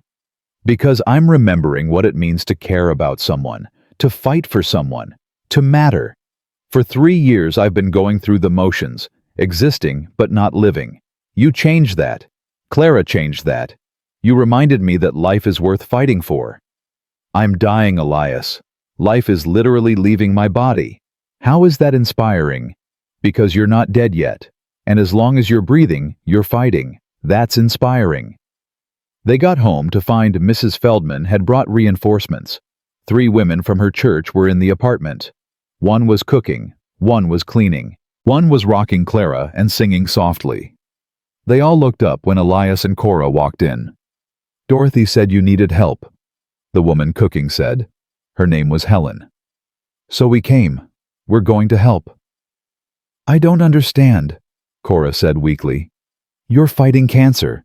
You have a newborn. You need support. We're your support." Helen pointed to the other women. "That's Margaret. She had breast cancer 10 years ago. She knows what you're going through. That's Ruth. She raised 6 kids and knows everything about babies. And you know Dorothy. We're your team now." Cora started crying. "I don't know you. Why would you help me?" "Because Dorothy asked. Because you need it. Because that's what people do. We help." Margaret came over and hugged her. "You're not alone anymore. Get used to it." The women stayed for 3 hours, cooked meals for the week, did laundry, organized medications, created a schedule, made sure Clara had everything she needed, made sure Cora ate something, made sure Elias did not collapse from exhaustion. Before they left, Ruth pulled Elias aside. "That woman is dying. You know that, right? The survival rate for what she has is terrible." "I know." "So what's the plan? What happens to the baby when she dies?" "I don't know. I haven't thought that far ahead." "You need to. That baby needs stability, legal guardianship, protection. You need to talk to a lawyer, get paperwork in place, make sure Clara is protected no matter what happens." "You're right. I'll handle it." But he didn't handle it. Because handling it meant admitting Cora might die, might not survive this. And he wasn't ready to admit that yet. Friday was the 3rd chemo session. Cora begged him not to make her go. Actually begged. "Please, please, Elias. I can't. I physically cannot do this again." "You have to. 3 sessions a week. That's the protocol. I'll die if I go through that again. You'll die if you don't." She went. She suffered. She threw up 8 times. She cried until she had no tears left. She held Elias's hand so hard, she left nail marks in his skin. But she survived it. They got home at 3. Ivy was already there with Mrs. Feldman. She took one look at Cora and burst into tears. "She's dying. She's dying, and nobody will tell me the truth." Elias knelt down in front of his daughter. "She's not dying. She's fighting. Fighting looks ugly and scary, but it's not dying. She looks like Mommy looked, in the hospital, before she died." The words hit Elias like a punch to the chest. He'd forgotten. Ivy had been there, at the hospital, after the accident. She'd seen Sarah hooked up to machines, seen her mother die. "This is different, sweetheart. Mommy's accident was fast. There was nothing doctors could do. Miss Cora's treatment is slow. The doctors can help her. They are helping her. Promise she won't die like Mommy." He couldn't promise. He couldn't lie. But he couldn't break his daughter's heart either. "I promise we're doing everything we can to help her." It wasn't enough.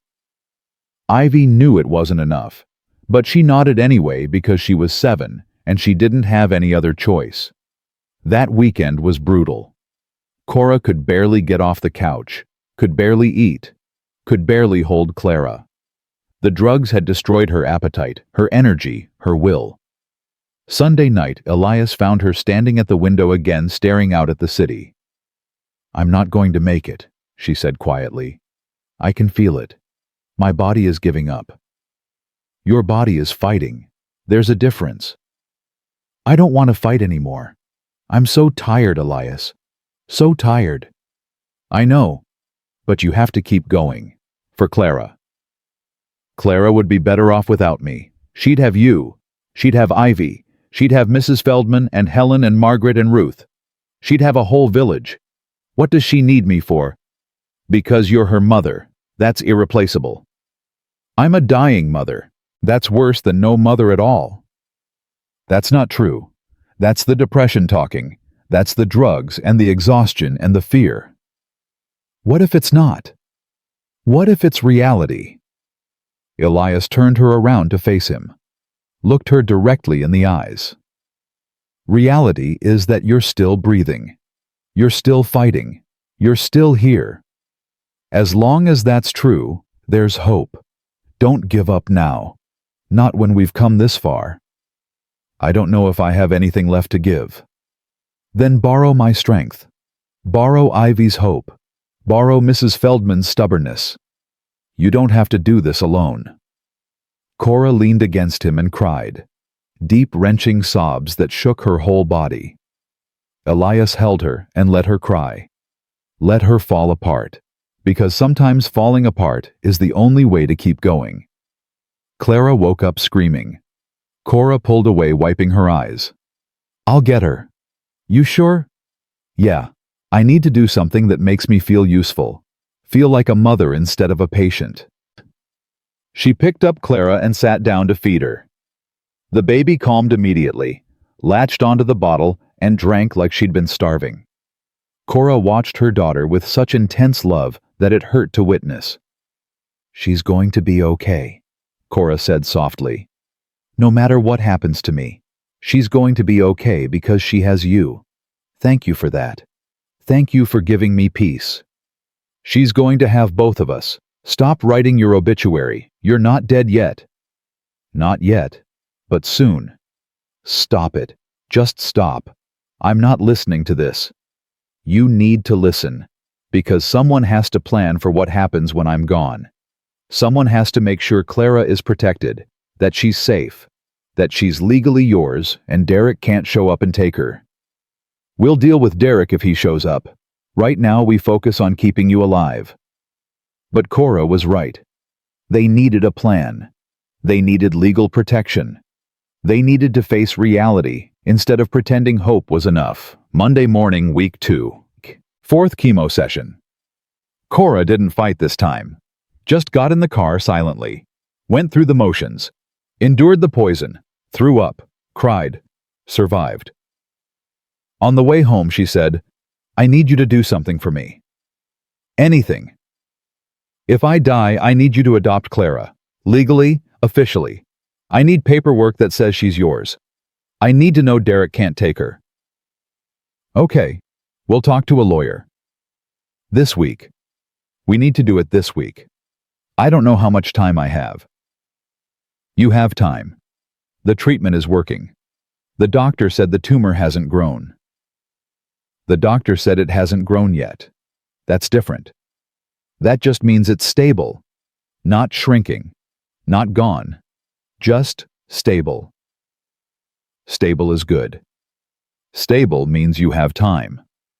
I want paperwork, legal documents, something that protects Clara if I don't survive this. Promise me you'll do it. I promise. That night, Elias called a lawyer, a friend of a friend who specialized in family law, explained the situation, got an appointment for Wednesday morning. Wednesday, 4th session and a lawyer meeting. The week from hell was only getting worse. But they'd survive it. They had to. Because giving up wasn't an option. Not for Cora. Not for Clara. Not for any of them. They were in too deep to turn back now. The lawyer's office smelled like old books and expensive coffee. Jennifer Reeves was 40-something sharp-eyed and didn't waste time with pleasantries. So you want to adopt a baby whose mother is still alive but dying of cancer, and the biological father is MIA but legally still has rights. That about sum it up. Elias nodded. Cora sat next to him looking like she might throw up or pass out or both. This is complicated, Jennifer said bluntly. Not impossible, but complicated. We need the father to either voluntarily terminate his rights or we need to prove abandonment. How long has he been gone? 7 months, Cora said quietly. He left when I was 5 months pregnant. Came back for 2 weeks. Left again when I told him about the cancer. That was in September. Haven't heard from him since.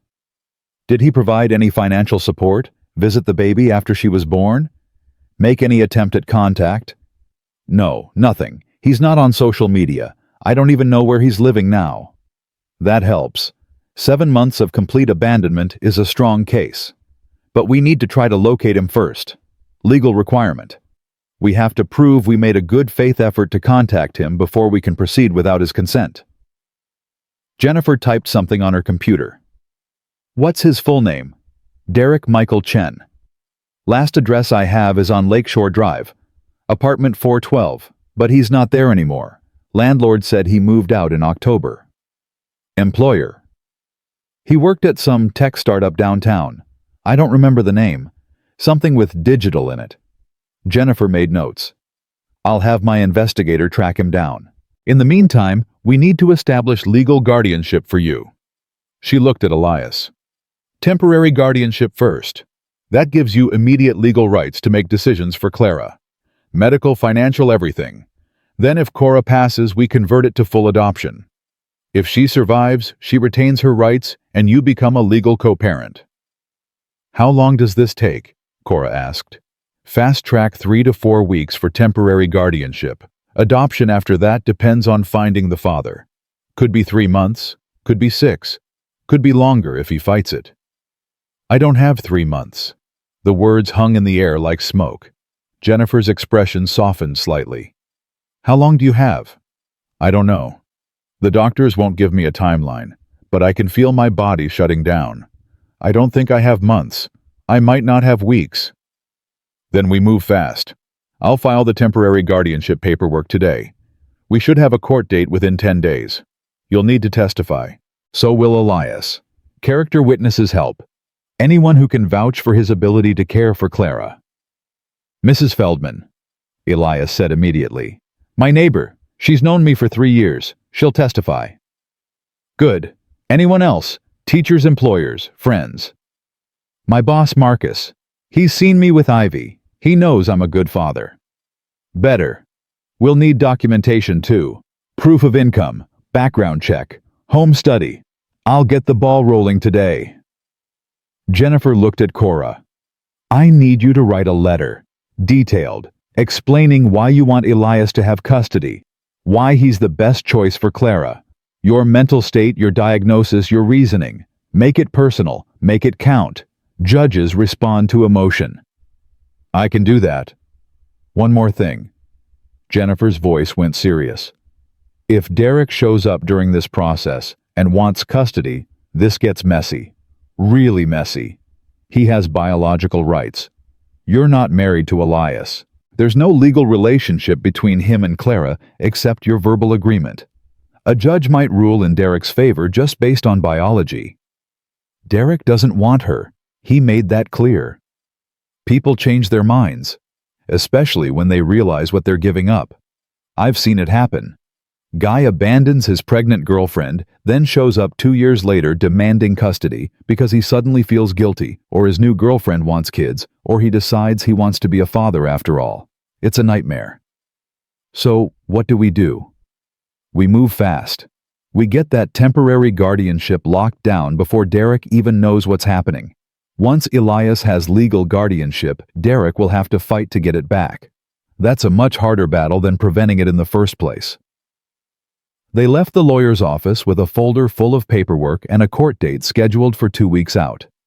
Cora was silent the entire drive home. You okay?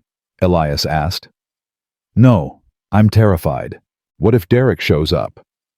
What if he takes her? What if all of this is for nothing? Then we fight. We show the judge that Derek abandoned both of you, that he had 7 months to step up and didn't, that Clara is thriving with us. We fight and we win. You make it sound simple. It's not simple, but it's necessary. We do what we have to do. They got home to chaos. Clara was screaming. Mrs. Feldman was trying to soothe her while simultaneously helping Ivy with homework. The apartment smelled like something burning. What happened? Elias asked immediately, taking Clara from Mrs. Feldman. I tried to make dinner. Key word being tried. I burned the chicken. Clara's been crying for 30 minutes straight. Nothing calms her down. And Ivy has a math test tomorrow that she's completely unprepared for because apparently they're doing multiplication now and nobody warned me multiplication was happening in 2nd grade. It's fine. We'll figure it out. Thank you for staying. Don't thank me. I'm abandoning you. I have book club in an hour and Betty will murder me if I miss it again. There's takeout money on the counter. Order pizza, or Chinese, or both. Just feed these children before someone calls child services. She grabbed her purse and left before Elias could respond. Clara was still screaming. Full-throated, red-faced, furious screaming. Elias bounced her, walked with her, tried a bottle, tried a pacifier. Nothing worked. Let me try, Cora said, reaching for her. The second Clara was in her mother's arms, she stopped crying. Just stopped. Like someone flipped a switch. She looked up at Cora with those unfocused newborn eyes and made a soft cooing sound. How did you do that? Elias asked, amazed. I'm her mother. She knows me. Cora sat down carefully, holding Clara close. She knows my smell, my heartbeat. It's instinct. Ivy looked up from her homework with tears in her eyes. I don't understand multiplication. Mrs. Patterson says we have to memorize all the facts by Friday and I can't remember them. I'm going to fail and everyone will think I'm stupid. You're not stupid. Multiplication is hard. Elias sat down next to her. Let's work on it together. But Miss Cora needs help with Clara. Miss Cora has Clara handled right now. You're my priority. They spent the next hour on multiplication tables. Ivy struggled with every problem, getting more and more frustrated until she threw her pencil across the room and burst into tears. I can't do it. I'm too dumb. Hey, stop. You are not dumb. You're learning something new. That's hard. That takes time. Emma already knows all her multiplication facts. She doesn't even have to think about them. Emma's not you. Everyone learns at their own pace. You'll get there. When you're ready. Could be tomorrow. Could be next week. Doesn't matter. You'll get there. Ivy wiped her eyes. Do you really think so? I know so. You're one of the smartest kids I know. You just need practice. They went through the problems again, slower this time, breaking each one down. By the time they finished, Ivy had stopped crying and actually got 3 problems right in a row. I did it, Daddy. I did it. You did. I'm proud of you. Can I show Miss Cora? Sure. Ivy ran over to the couch where Cora was still holding Clara. Miss Cora, I got 3 multiplication problems right. 3. Cora smiled. It was weak and tired, but genuine. That's wonderful. I knew you could do it. Daddy helped me. He's really good at explaining things. He is. You're lucky to have him. Are you lucky to have him too? The question caught both adults off guard. Cora looked at Elias. He looked back. Something passed between them. Something complicated and unspoken. Yeah, Cora said softly. I'm very lucky to have him. That night, after Ivy was asleep and Clara was down, Cora started writing the letter for the judge. She filled page after page with shaking handwriting, stopping every few minutes to cry, or throw up, or both. Elias sat next to her, reading over her shoulder. The letter was raw, honest, heartbreaking. I don't know how much time I have left. Days. Weeks if I'm lucky. But I know this Elias Harrison is the best man I've ever met. He took me in when I had nothing. He didn't judge me, didn't pity me. He just helped. He's kept me alive these past 3 weeks, fed me, driven me to appointments, held my hand through chemo, watched me throw up and cry and fall apart, and never once made me feel like a burden. My daughter deserves a father like that. A father who shows up, who fights, who cares. Derek never gave us anything except abandonment and broken promises. Elias has given us everything. Hope, safety, love. If I die, I need to know Clara will be with him. That's all I want. That's all I'm asking for. Please don't take her away from the only real father she's ever known. That's perfect, Elias said quietly. That's exactly what the judge needs to hear. Do you think it'll be enough? I think it's powerful. I think any judge who reads this will understand. I hope you're right. Week 3 of chemo hit like a sledgehammer. Cora developed mouth sores so painful she couldn't eat solid food. Lost 8 more pounds she didn't have to lose. Started sleeping 16 hours a day. The doctors adjusted her medication, but nothing seemed to help. Friday morning she couldn't get out of bed. Just physically could not move. "I'm done," she whispered. "I can't do this anymore. I'm done." "You're not done. You're exhausted. There's a difference." "There's no difference. I'm dying. This is what dying looks like." "You're fighting. This is what fighting looks like." "I don't want to fight anymore. I want to die. I want it to be over." The words terrified Elias more than anything else she'd said. This wasn't depression talking. This was surrender. "Clara needs you. Clara has you. She doesn't need me. She barely knows me." "She knows you. She stopped crying the second you held her. Remember, she knows your smell, your heartbeat. You're her mother. That matters." "I'm a dying mother. That doesn't matter at all." Dr. Okafor called that afternoon. The latest scans were in. The tumor hadn't grown, but it hadn't shrunk either. Stable, unchanged, which meant the chemo was holding it at bay, but not killing it. "We need to increase the dosage," Dr. Okafor said. "More aggressive treatment. It's going to be harder on her body, but we don't have a choice. If we don't kill this thing now, it's going to kill her." "How much harder?" Elias asked. "Significantly. More nausea, more fatigue, higher risk of infection. She'll need to be monitored closely, possibly hospitalized if her white blood cell count drops too low. And if we don't increase it, the tumor will start growing again. She'll have maybe 3 months, maybe less. So we don't have a choice." "No, we really don't." Elias told Cora that night. She took it silently. No tears, no protest, just nodded. "When do we start?"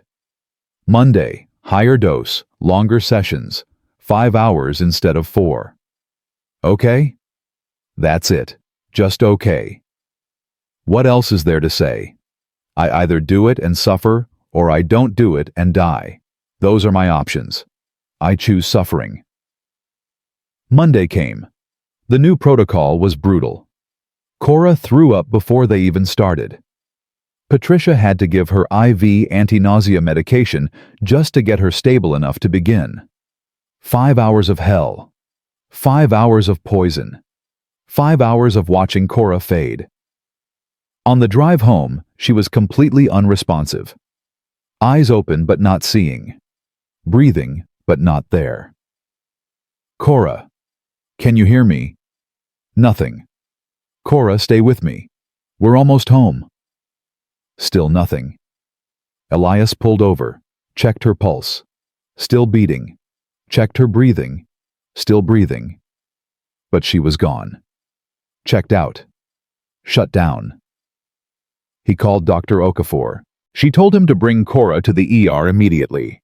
The ER was packed. They waited for 40 minutes before anyone saw them.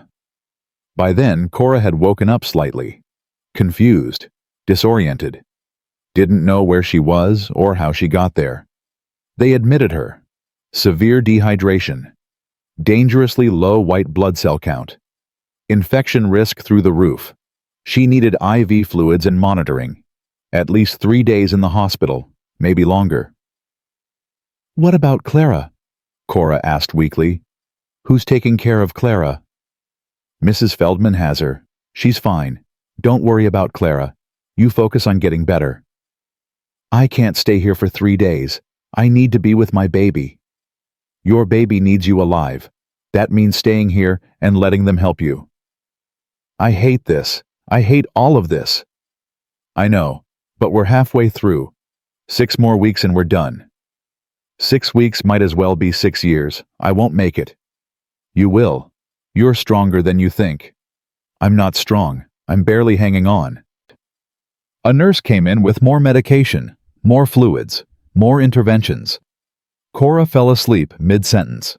Elias sat in the uncomfortable hospital chair and watched her breathe. In and out, each breath a small victory.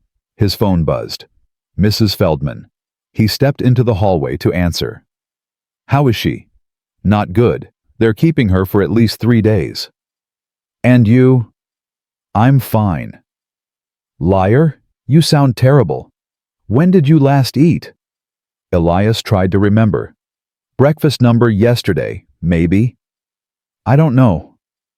"There's a cafeteria on the first floor. Go eat something, now. Don't argue with me." "I can't leave her." "She's asleep. She's being monitored. She's fine for 20 minutes. Go eat before you collapse. You're no good to anyone if you fall apart." She was right. He knew she was right. But leaving felt wrong. Felt like abandonment. He went anyway. Bought a sandwich he didn't want. Forced himself to eat half of it. His phone buzzed again. Different number this time. Unknown. "Hello.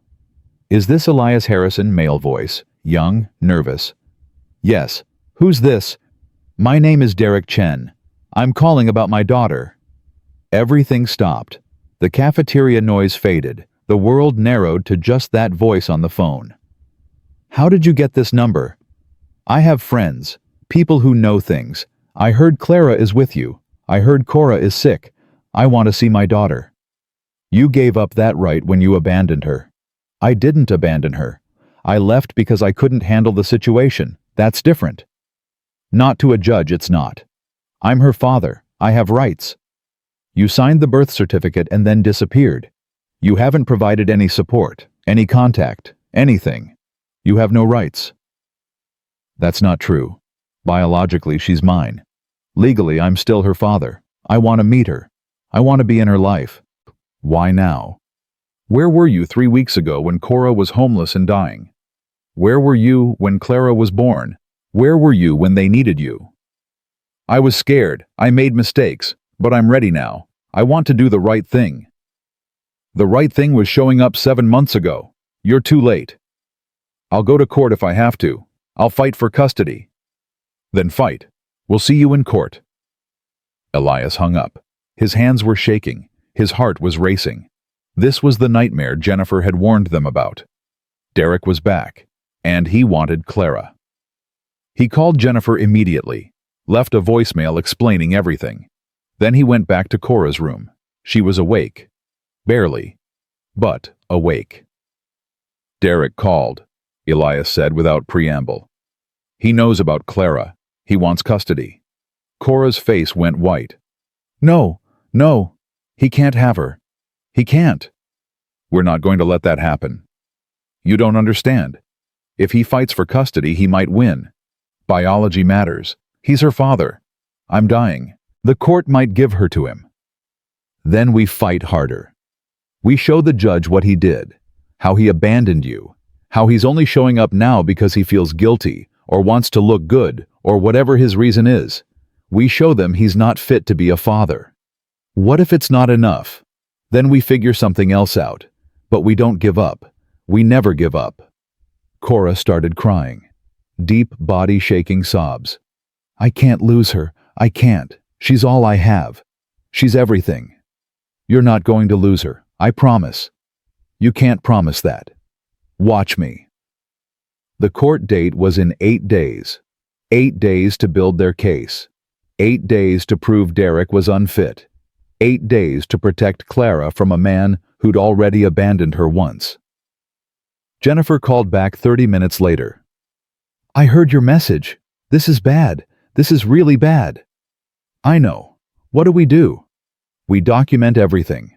Every time Derek didn't show up. Every time he didn't call. Every time he chose to walk away. We get Cora's testimony on record. We get witnesses. We show the pattern of abandonment. And we pray the judge sees through his sudden change of heart." Will it be enough? I don't know. Biology is powerful in custody cases. Judges are hesitant to separate biological parents from their children unless there's abuse or severe neglect. Abandonment is harder to prove when the parent comes back wanting to be involved. So we might lose. We might. But we fight anyway. That's all we can do. Elias spent the next 3 days gathering evidence. He got statements from the shelter where Cora had stayed. Medical records showing she'd been alone at every prenatal appointment.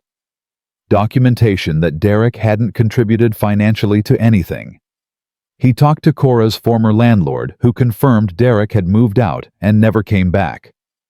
He built a case piece by piece, knowing it might not be enough. Cora was released from the hospital on Thursday.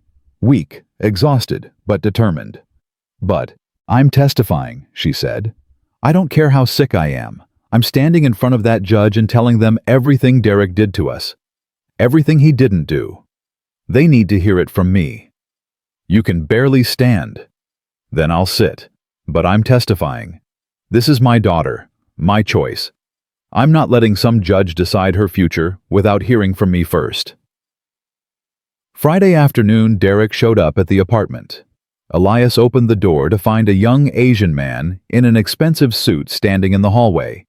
He was tall, good-looking, confident. Everything Elias wasn't. "I'm here to see Clara," Derek said. "No.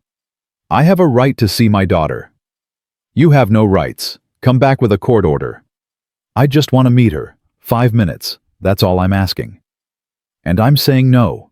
You abandoned her. You don't get to waltz back in and play daddy now." "I made mistakes. I'm trying to fix them." "By showing up at our door unannounced, by demanding access to a baby you've never met. That's not fixing mistakes. That's being selfish. I'm her father. Biology doesn't make you a father. Showing up makes you a father. You never showed up. You don't get to start now." Derek's expression hardened. "I'll see you in court. And when I do, I'm going to tell the judge exactly what's happening here. How you stole my daughter. How you're keeping me from her. How you've poisoned Cora against me. The judge will see the truth. The truth is, you're a coward who ran when things got hard. Good luck explaining that to a judge." Derek left, but his threat hung in the air like poison. Monday morning, court day. Cora could barely walk. Mrs. Feldman had to help her dress. Elias drove them to the courthouse in silence. Jennifer met them outside the courtroom. "Derek's here. He's got a lawyer, expensive one. This is going to be a fight." "We're ready," Elias said. "Are you? Because this Judge Martinez, she's tough. She doesn't mess around. She asks hard questions. You need to be prepared." They went inside. The courtroom was small, plain, intimidating. Derek sat on the other side with his lawyer, a woman in a power suit who looked like she ate people for breakfast. Judge Martinez entered. Everyone stood. She was 50-something, stern-faced, all business. "Let's begin. This is a petition for temporary guardianship filed by Elias Harrison regarding the minor child Clara Winters. Father Derek Chen is contesting. Let's hear from the petitioner first." Jennifer stood, presented their case, showed the documentation, called Mrs. Feldman to testify about Elias's character, called Marcus to testify about his work ethic and parenting skills. Then called Cora. Cora walked to the witness stand like she was walking to her execution, pale, shaking, but determined. "Ms. Winters, tell us why you want Mr. Harrison to have custody of your daughter." Cora took a breath. Then told her story. All of it. Meeting Elias at the bus stop. His kindness, his support, the way he'd saved her life and Clara's life. The way he'd shown up every single day for 3 weeks without complaint. Derek abandoned us. He left when I was pregnant. Came back for 2 weeks and left again when I told him I had cancer. I haven't heard from him in 7 months. He never called, never texted, never sent money, never asked how we were doing, nothing. And now he suddenly wants to be a father. Now that someone else is doing the hard work, that's not love. That's guilt, or pride, or whatever, but it's not love. Derek's lawyer stood. Ms. Winters, isn't it true that you never told Mr. Chen where you were during these 7 months, that you effectively hid from him? I didn't hide. I was homeless. I was in shelters. I was on the street. He knew I was pregnant. He knew I was sick. He could have looked for me if he cared. He didn't. How do you know he didn't look? Because I'm not that hard to find. I went to the same free clinic for every appointment, the same shelter most nights. If he'd wanted to find me, he would have. Or perhaps he respected your space. Perhaps he thought you needed time. 7 months isn't giving me space. It's abandonment. The questioning went on for another 30 minutes. Brutal, personal, invasive. By the end, Cora was crying and could barely speak. Then it was Derek's turn. He testified that he'd made mistakes, that he'd been scared and overwhelmed, that he'd needed time to grow up and figure out what he wanted, that he was ready now to be a father. I love my daughter, he said. I know I haven't shown it. I know I screwed up. But I'm here now. I want to be in her life. I want to be her father. Doesn't that count for something? Judge Martinez listened to everything, took notes, asked her own questions, then called for a 15-minute recess to make her decision. Those 15 minutes felt like 15 hours. When Judge Martinez came back, her face was unreadable. I've heard testimony from both sides. I've reviewed the documentation. This is a difficult case. On one hand, we have biological father who abandoned his child but now wants to be involved.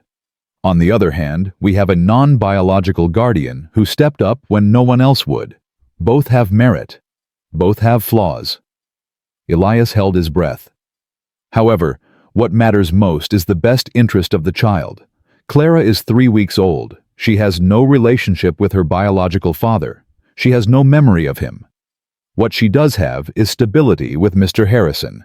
A home, a routine, safety, medical care, love.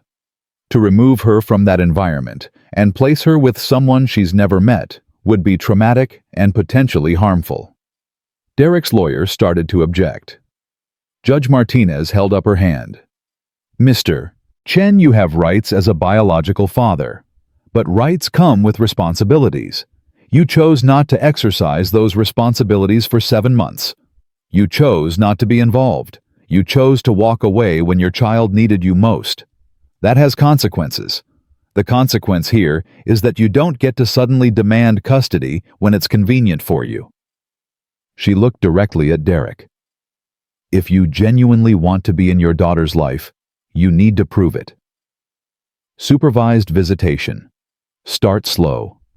Build a relationship. Show that you're committed. But I'm not handing you custody of a baby you've never met just because you share DNA. That's not how this works. She turned to Elias. Temporary guardianship is granted to Mr. Elias Harrison.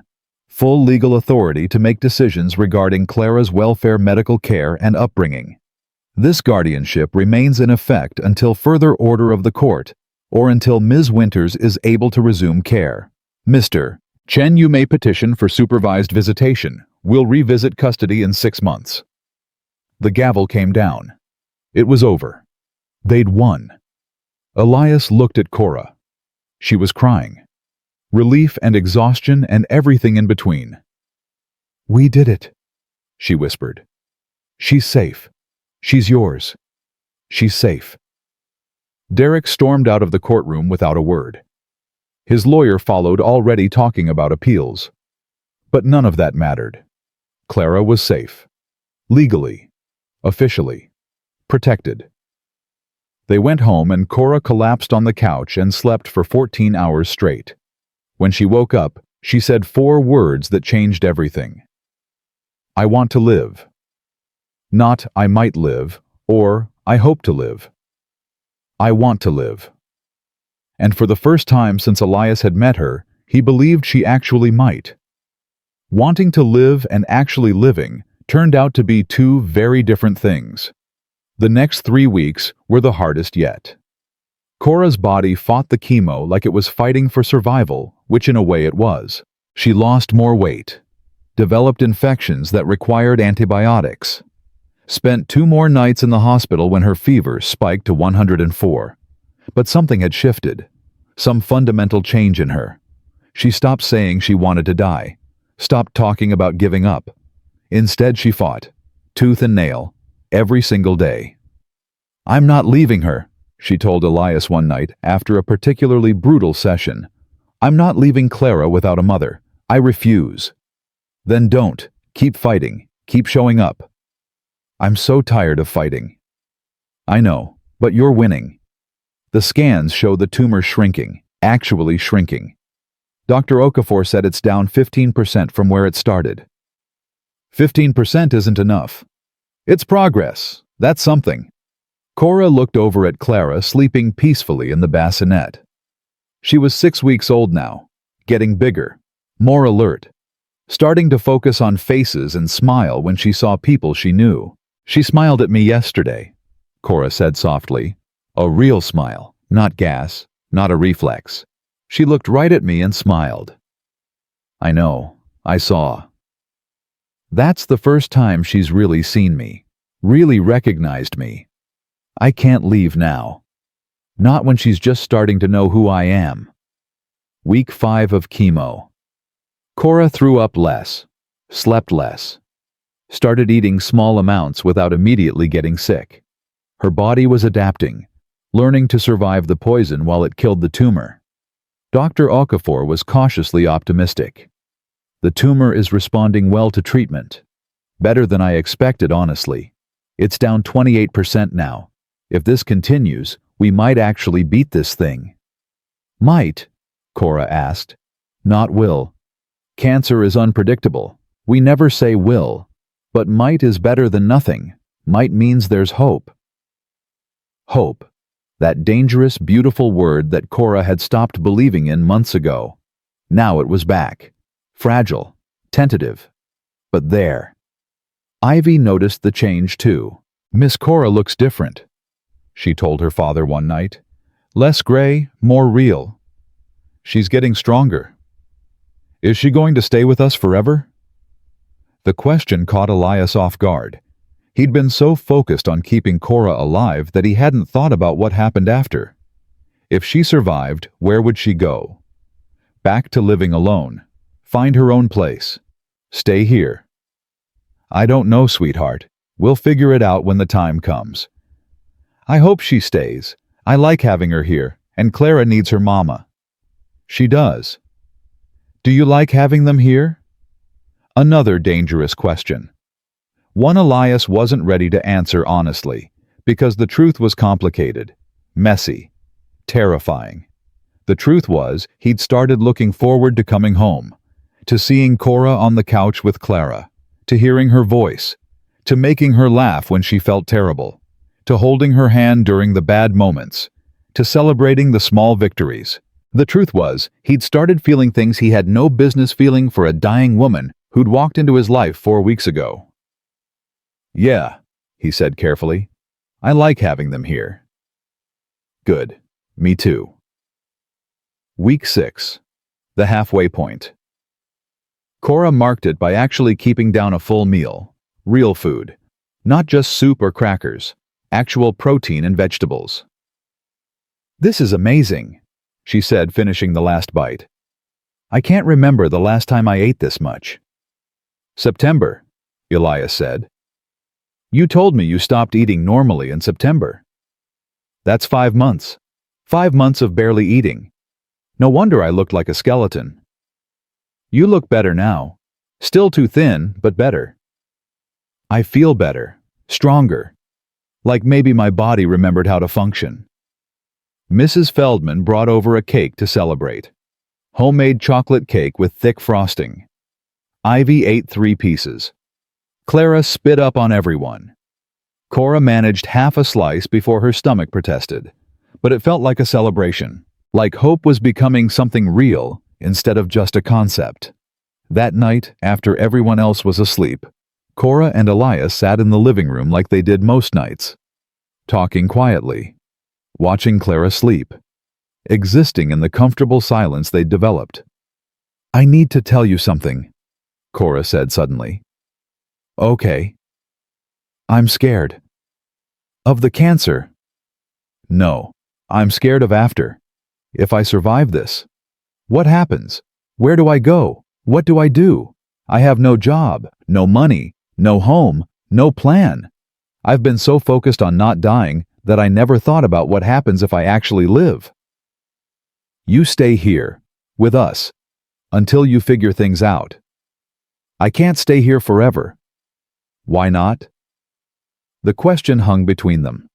Heavy, loaded with implications neither of them was ready to address. "Because this isn't my home. This is your home. You and Ivy. I'm just a guest. A temporary situation. You can't build your life around a temporary situation." "What if I want to?" Cora looked at him. Really looked at him. "Don't say things like that." "Why not?" "Because I'm dying. Maybe not today, maybe not next month, but eventually. The survival rate for what I have is 8%. Even if the chemo works, even if the tumor goes away completely, it could come back. Probably will come back. You can't plan a future around someone who might not have one. Everyone might not have a future. Sarah didn't. She was perfectly healthy and then she was gone. Life doesn't come with guarantees. We take what we get and we make the most of it. That's different. It's not different. It's life. Messy. Unpredictable. Terrifying. We don't get to choose what happens. We only get to choose how we respond. And how are you choosing to respond?" Elias took a breath. This was it. The moment he'd been avoiding for weeks. Time to be honest. Time to be brave. "I'm choosing to tell you that I don't want you to leave. Not after treatment. Not after you're healthy. Not ever. I want you to stay. You and Clara. I want us to be a family. A real family. Not temporary. Not until you figure things out. Forever." Cora stared at him, tears streaming down her face. "You can't mean that." "I do mean it. I've meant it for weeks. I just didn't know how to say it. I'm bald. I'm sick. I'm broken. I throw up every day. I can barely take care of my own daughter. What could you possibly want with me?" "Everything. I want everything with you." "You're insane." "Probably. But I'm also serious. I'm falling in love with you, Cora. I've been falling since the night you asked me to take Clara. Since you showed me what real courage looks like. Since you reminded me that life is worth fighting for. You can't love me. You barely know me. I know you're brave. I know you're stubborn. I know you love your daughter more than anything. I know you make terrible jokes when you're scared. I know you cry during commercials. I know you hum when you feed Clara. I know you enough to know I want to know more. I want to know everything." Cora covered her face with her hands. Her shoulders shook. "This is crazy. This is the most insane thing I've ever heard." "Maybe, but it's true." "What about Sarah?" "You loved her." "I did love her. I still love her. She'll always be part of me. But she's gone, and you're here. And I'm choosing to be here with you. Present. Not stuck in the past. I could die. I probably will die. Then what? You'll have lost 2 people you love. That's not fair to you. That's not fair to Ivy. Life isn't fair. We've both learned that the hard way. But I'd rather have whatever time we get than spend the rest of my life wondering what might have been." "You're really serious about this?" "Completely serious. We've known each other for 6 weeks. 6 weeks that changed everything." Cora dropped her hands, looked at him with red, swollen eyes. I don't know what to say. Say you'll think about it. Say you won't make any decisions until after treatment is done. Say you'll give us a chance. What if the cancer comes back? Then we fight it again, together. What if I die? Then I'll make sure Clara knows how much her mother loved her, how hard she fought, how brave she was, and I'll love her enough for both of us. You make it sound simple. It's not simple. It's the most complicated thing I've ever done. But it's also the most right thing I've ever felt. Cora was quiet for a long time. Clara stirred in the bassinet, making small sounds, then settled back to sleep. Okay, Cora finally said. Okay, what? Okay. I'll think about it. I'll think about staying. About us. About trying to build something real. But I can't promise anything. I can't promise I'll survive. I can't promise I'll be what you need. I can't promise anything except that I'll try. That's all I'm asking. Just try. She reached across the space between them and took his hand. You're either the bravest man I've ever met or the most foolish. Can I be both? Probably. They sat like that for a while, holding hands, not saying anything, just existing together in the possibility of something more. Week 7 brought a breakthrough. The tumor was down 45%, almost half gone. Dr. Okafor couldn't stop smiling. This is remarkable progress, exceptional. If this continues, we might be looking at full remission. Remission. Cora's voice shook. As in gone, completely gone. Possibly. We won't know for sure until we finish treatment and do follow-up scans. But this is very, very encouraging. You're responding better than 90% of patients with your diagnosis. Why? What's different about me? Honestly, I don't know. Maybe you started treatment earlier than most. Maybe your tumor is more susceptible to this particular drug combination. Maybe you're just lucky. Or maybe you're fighting harder than anyone else. Determination matters.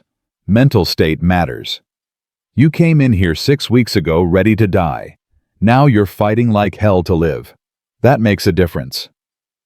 Cora looked at Elias. He was grinning like an idiot. She started laughing. Actual laughing. Not the bitter, exhausted kind. Real joy. I might actually survive this, she said in wonder. I might actually live. You're going to live. I told you. I knew it. You didn't know anything. You were just being optimistic. And I was right. They celebrated that night. Pizza and ice cream. Ivy declared it the best day ever. Clara slept through the whole thing completely unaware that her mother might actually be around to watch her grow up. Mrs. Feldman cried happy tears. I knew you'd make it. I knew you were too stubborn to die. Is that a compliment? The highest compliment I know. Week 8. The nausea was barely there anymore. Cora's hair started growing back. Just soft fuzz at first, but growing, proof that her body was healing. I can see it, Ivy said, running her hand gently over Cora's head. It's fuzzy like a baby chick. Thanks. That's exactly the look I was going for. I think it's pretty. You look less scary now. I looked scary before. A little. Like a sick person. Now you look like Miss Cora again. Week 9. Cora started taking short walks outside, just around the block at first, then 2 blocks, then all the way to the park and back, building strength, reclaiming her body. Elias walked with her, pushing Clara in the stroller Mrs. Feldman had donated. They didn't talk much, just walked, breathing fresh air, feeling sunlight, remembering what normal felt like. I forgot what this felt like, Cora said. Being outside, being able to walk without feeling like I'm going to collapse. You're getting stronger every day. I don't feel strong. I feel like I'm pretending to be a functional human being. Fake it until you make it. Is that your life philosophy? It's gotten me this far. She laughed, that beautiful sound that Elias had learned to love. You're ridiculous. You like it. I do. God help me. I really do. Week 10. Clara was 8 weeks old. She'd doubled her birth weight, started tracking faces, cooing when people talked to her. She was thriving. Cora held her daughter and cried happy tears. Look at her. Look how perfect she is. I almost didn't get to see this. I almost missed everything. But you didn't. You're here. You're both here. Because of you. You saved us. Both of us. You saved yourself. I just gave you a place to fight. Don't downplay what you did. You gave us everything. A home, hope, a reason to keep going. That's not nothing. Neither is fighting your way back from death. You did that. All you. Week 11. 3 weeks left. The tumor was down 62%. Dr. Okafor used the word miraculous 3 times during the appointment. If this continues, we're looking at complete remission. I want to do one more round of scans after your last session to confirm, but I'm very optimistic. Very optimistic. And then what? What happens after treatment ends? Monitoring. Regular scans every 3 months for the first year, every 6 months after that. Watching for any sign of recurrence. Taking it one day at a time. But I could be cured, actually cured. Cancer is tricky. We never say cured. We say remission. But yes, if the tumor is completely gone and doesn't come back, you could live a long, healthy life. Cora left that appointment floating, lighter than air. Hope had transformed from a fragile possibility into something solid, real, tangible. I'm going to live, she told Elias in the car. I'm actually going to live. I'm going to watch Clara grow up, see her first steps, hear her first words, send her to kindergarten. I'm going to have a future. Yes, you are. I don't know what to do with a future. I haven't planned for one in so long. We'll figure it out, together. She turned to look at him. Together. I like the sound of that. Me too. Week 12. Final week of treatment. Cora was nervous, emotional. This was it. The end of the battle. Either she'd won or she hadn't. Monday, session 16. She barely got sick. The nurses were amazed. Wednesday, session 17. She actually read a magazine during treatment. Ate lunch after without throwing up. Friday, session 18. The last one. Patricia brought her a small cake. The entire staff signed a card. Cora rang the bell at the end, the tradition for patients finishing chemo. The sound echoed through the oncology ward. Other patients looked up, smiled, applauded. Cora stood there crying and laughing and ringing that bell like her life depended on it. Because it did. That bell represented survival, victory, a future she'd almost lost. They scheduled her final scan for 2 weeks out. 2 weeks to let her body recover from the chemo before checking if it had actually worked. Those were the longest 2 weeks of Elias's life. Cora tried to stay positive, but the fear was always there. What if the tumor was still there? What if it had grown back? What if she'd gone through all of this for nothing? Stop, Elias told her one night when the anxiety got too bad. Stop spiraling. We'll know in a few days. Until then, we celebrate. We live. We enjoy every moment. I'm scared. I know. But you're also alive. Focus on that. The night before the scan, Cora couldn't sleep. She paced the living room for hours. Finally sat down next to Elias at 3 in the morning. What if it's still there? Then we fight again. Different treatment. Different approach. We don't give up. I don't want to fight anymore. I'm so tired of fighting. Then rest. Let us fight for you. You don't have to do this alone. Promise me something. Anything. If the tumor is still there, if I have to do more treatment, if this never ends, promise me you'll take care of Clara. Make sure she's happy. Make sure she knows she was loved. Promise me. I promise. But you're going to be here to do it yourself. I believe that. I want to believe it too. I'm trying so hard to believe it. Then believe. We've come this far. We don't quit now. The scan was scheduled for 2 in the afternoon. Elias took the day off. Mrs. Feldman watched Clara and Ivy. They drove to the hospital in silence. The scan itself took 40 minutes. 40 minutes of lying completely still while machines hummed and clicked. 40 minutes of wondering if her future was about to be decided. Then waiting. 3 hours of waiting while the radiologist reviewed the images. 3 hours of pacing and praying and trying not to completely lose it. Finally, Dr. Okafor came in. Her face was unreadable. "The tumor is gone," she said simply. "Completely gone. No trace. Full remission." For a moment, nobody moved. Nobody breathed. The words didn't feel real. Then Cora collapsed.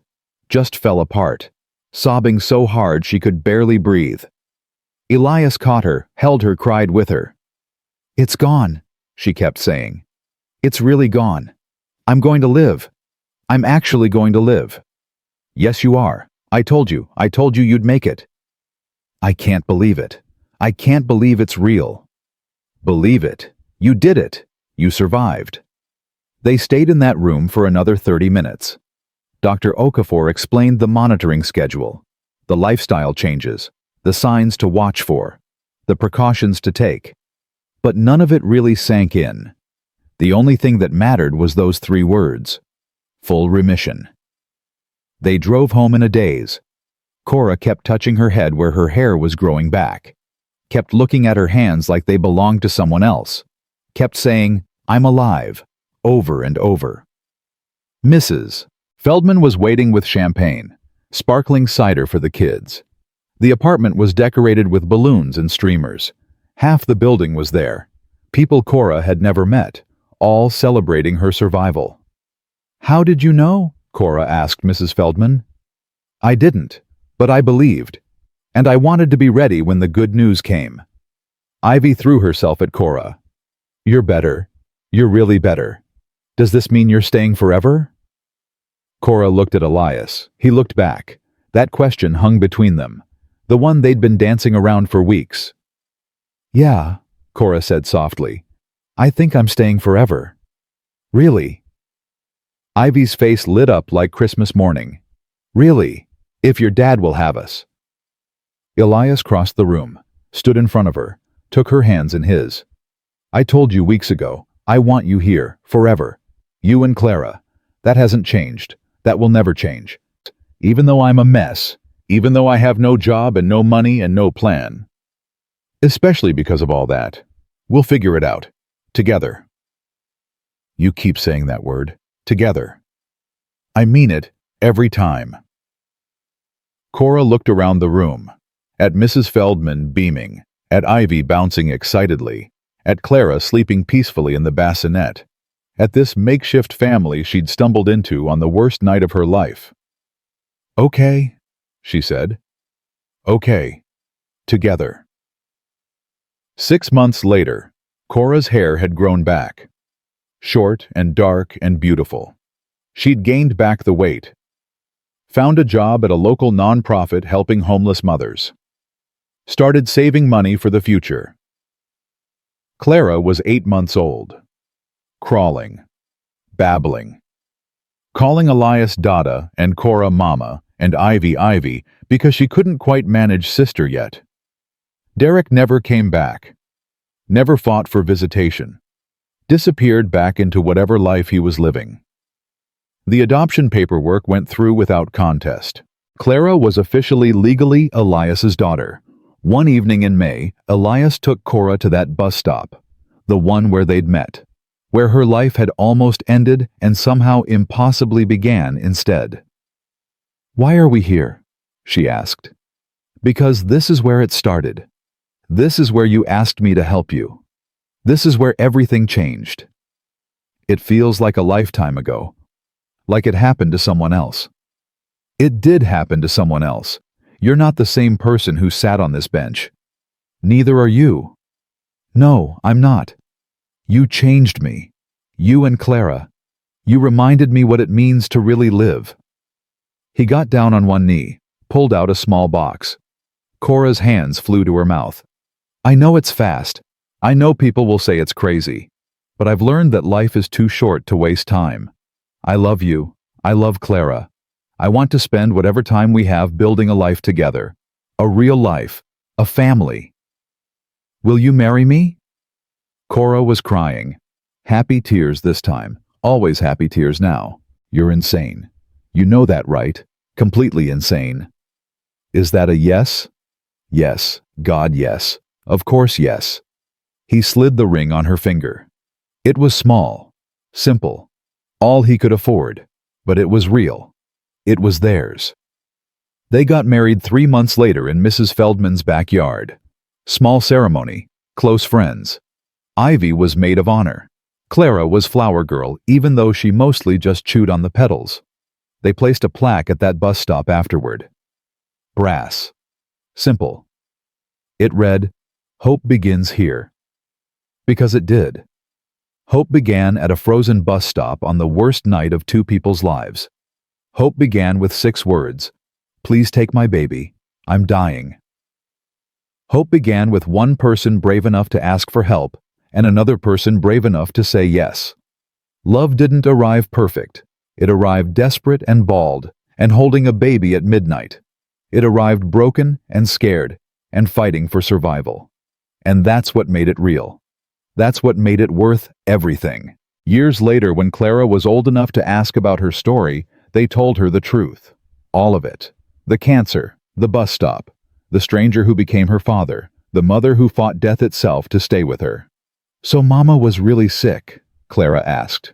"Really sick," Cora confirmed. "I almost died. But your daddy saved us. He gave us a home and hope and a reason to keep fighting. And you got better." "I got better. The doctors made me better. And your daddy and Ivy and Mrs. Feldman helped me be strong enough to survive the medicine. And then you got married. And then we got married. Because sometimes the best families aren't born. They're chosen. We chose each other. We chose to be a family." Clara thought about this for a moment. "I'm glad you chose each other. I'm glad I got you both." "We're glad too, baby girl. We're so glad." Because that's what it all came down to. Choice. Choosing to help when it would be easier to walk away. Choosing to fight when giving up seemed simpler. Choosing love when loss seemed inevitable. Life doesn't always give you what you want. Sometimes it gives you what you need instead. And sometimes, if you're very lucky, what you need comes in the form of a desperate woman at a bus stop holding a baby asking the impossible. And sometimes, if you're even luckier, you're brave enough to say yes.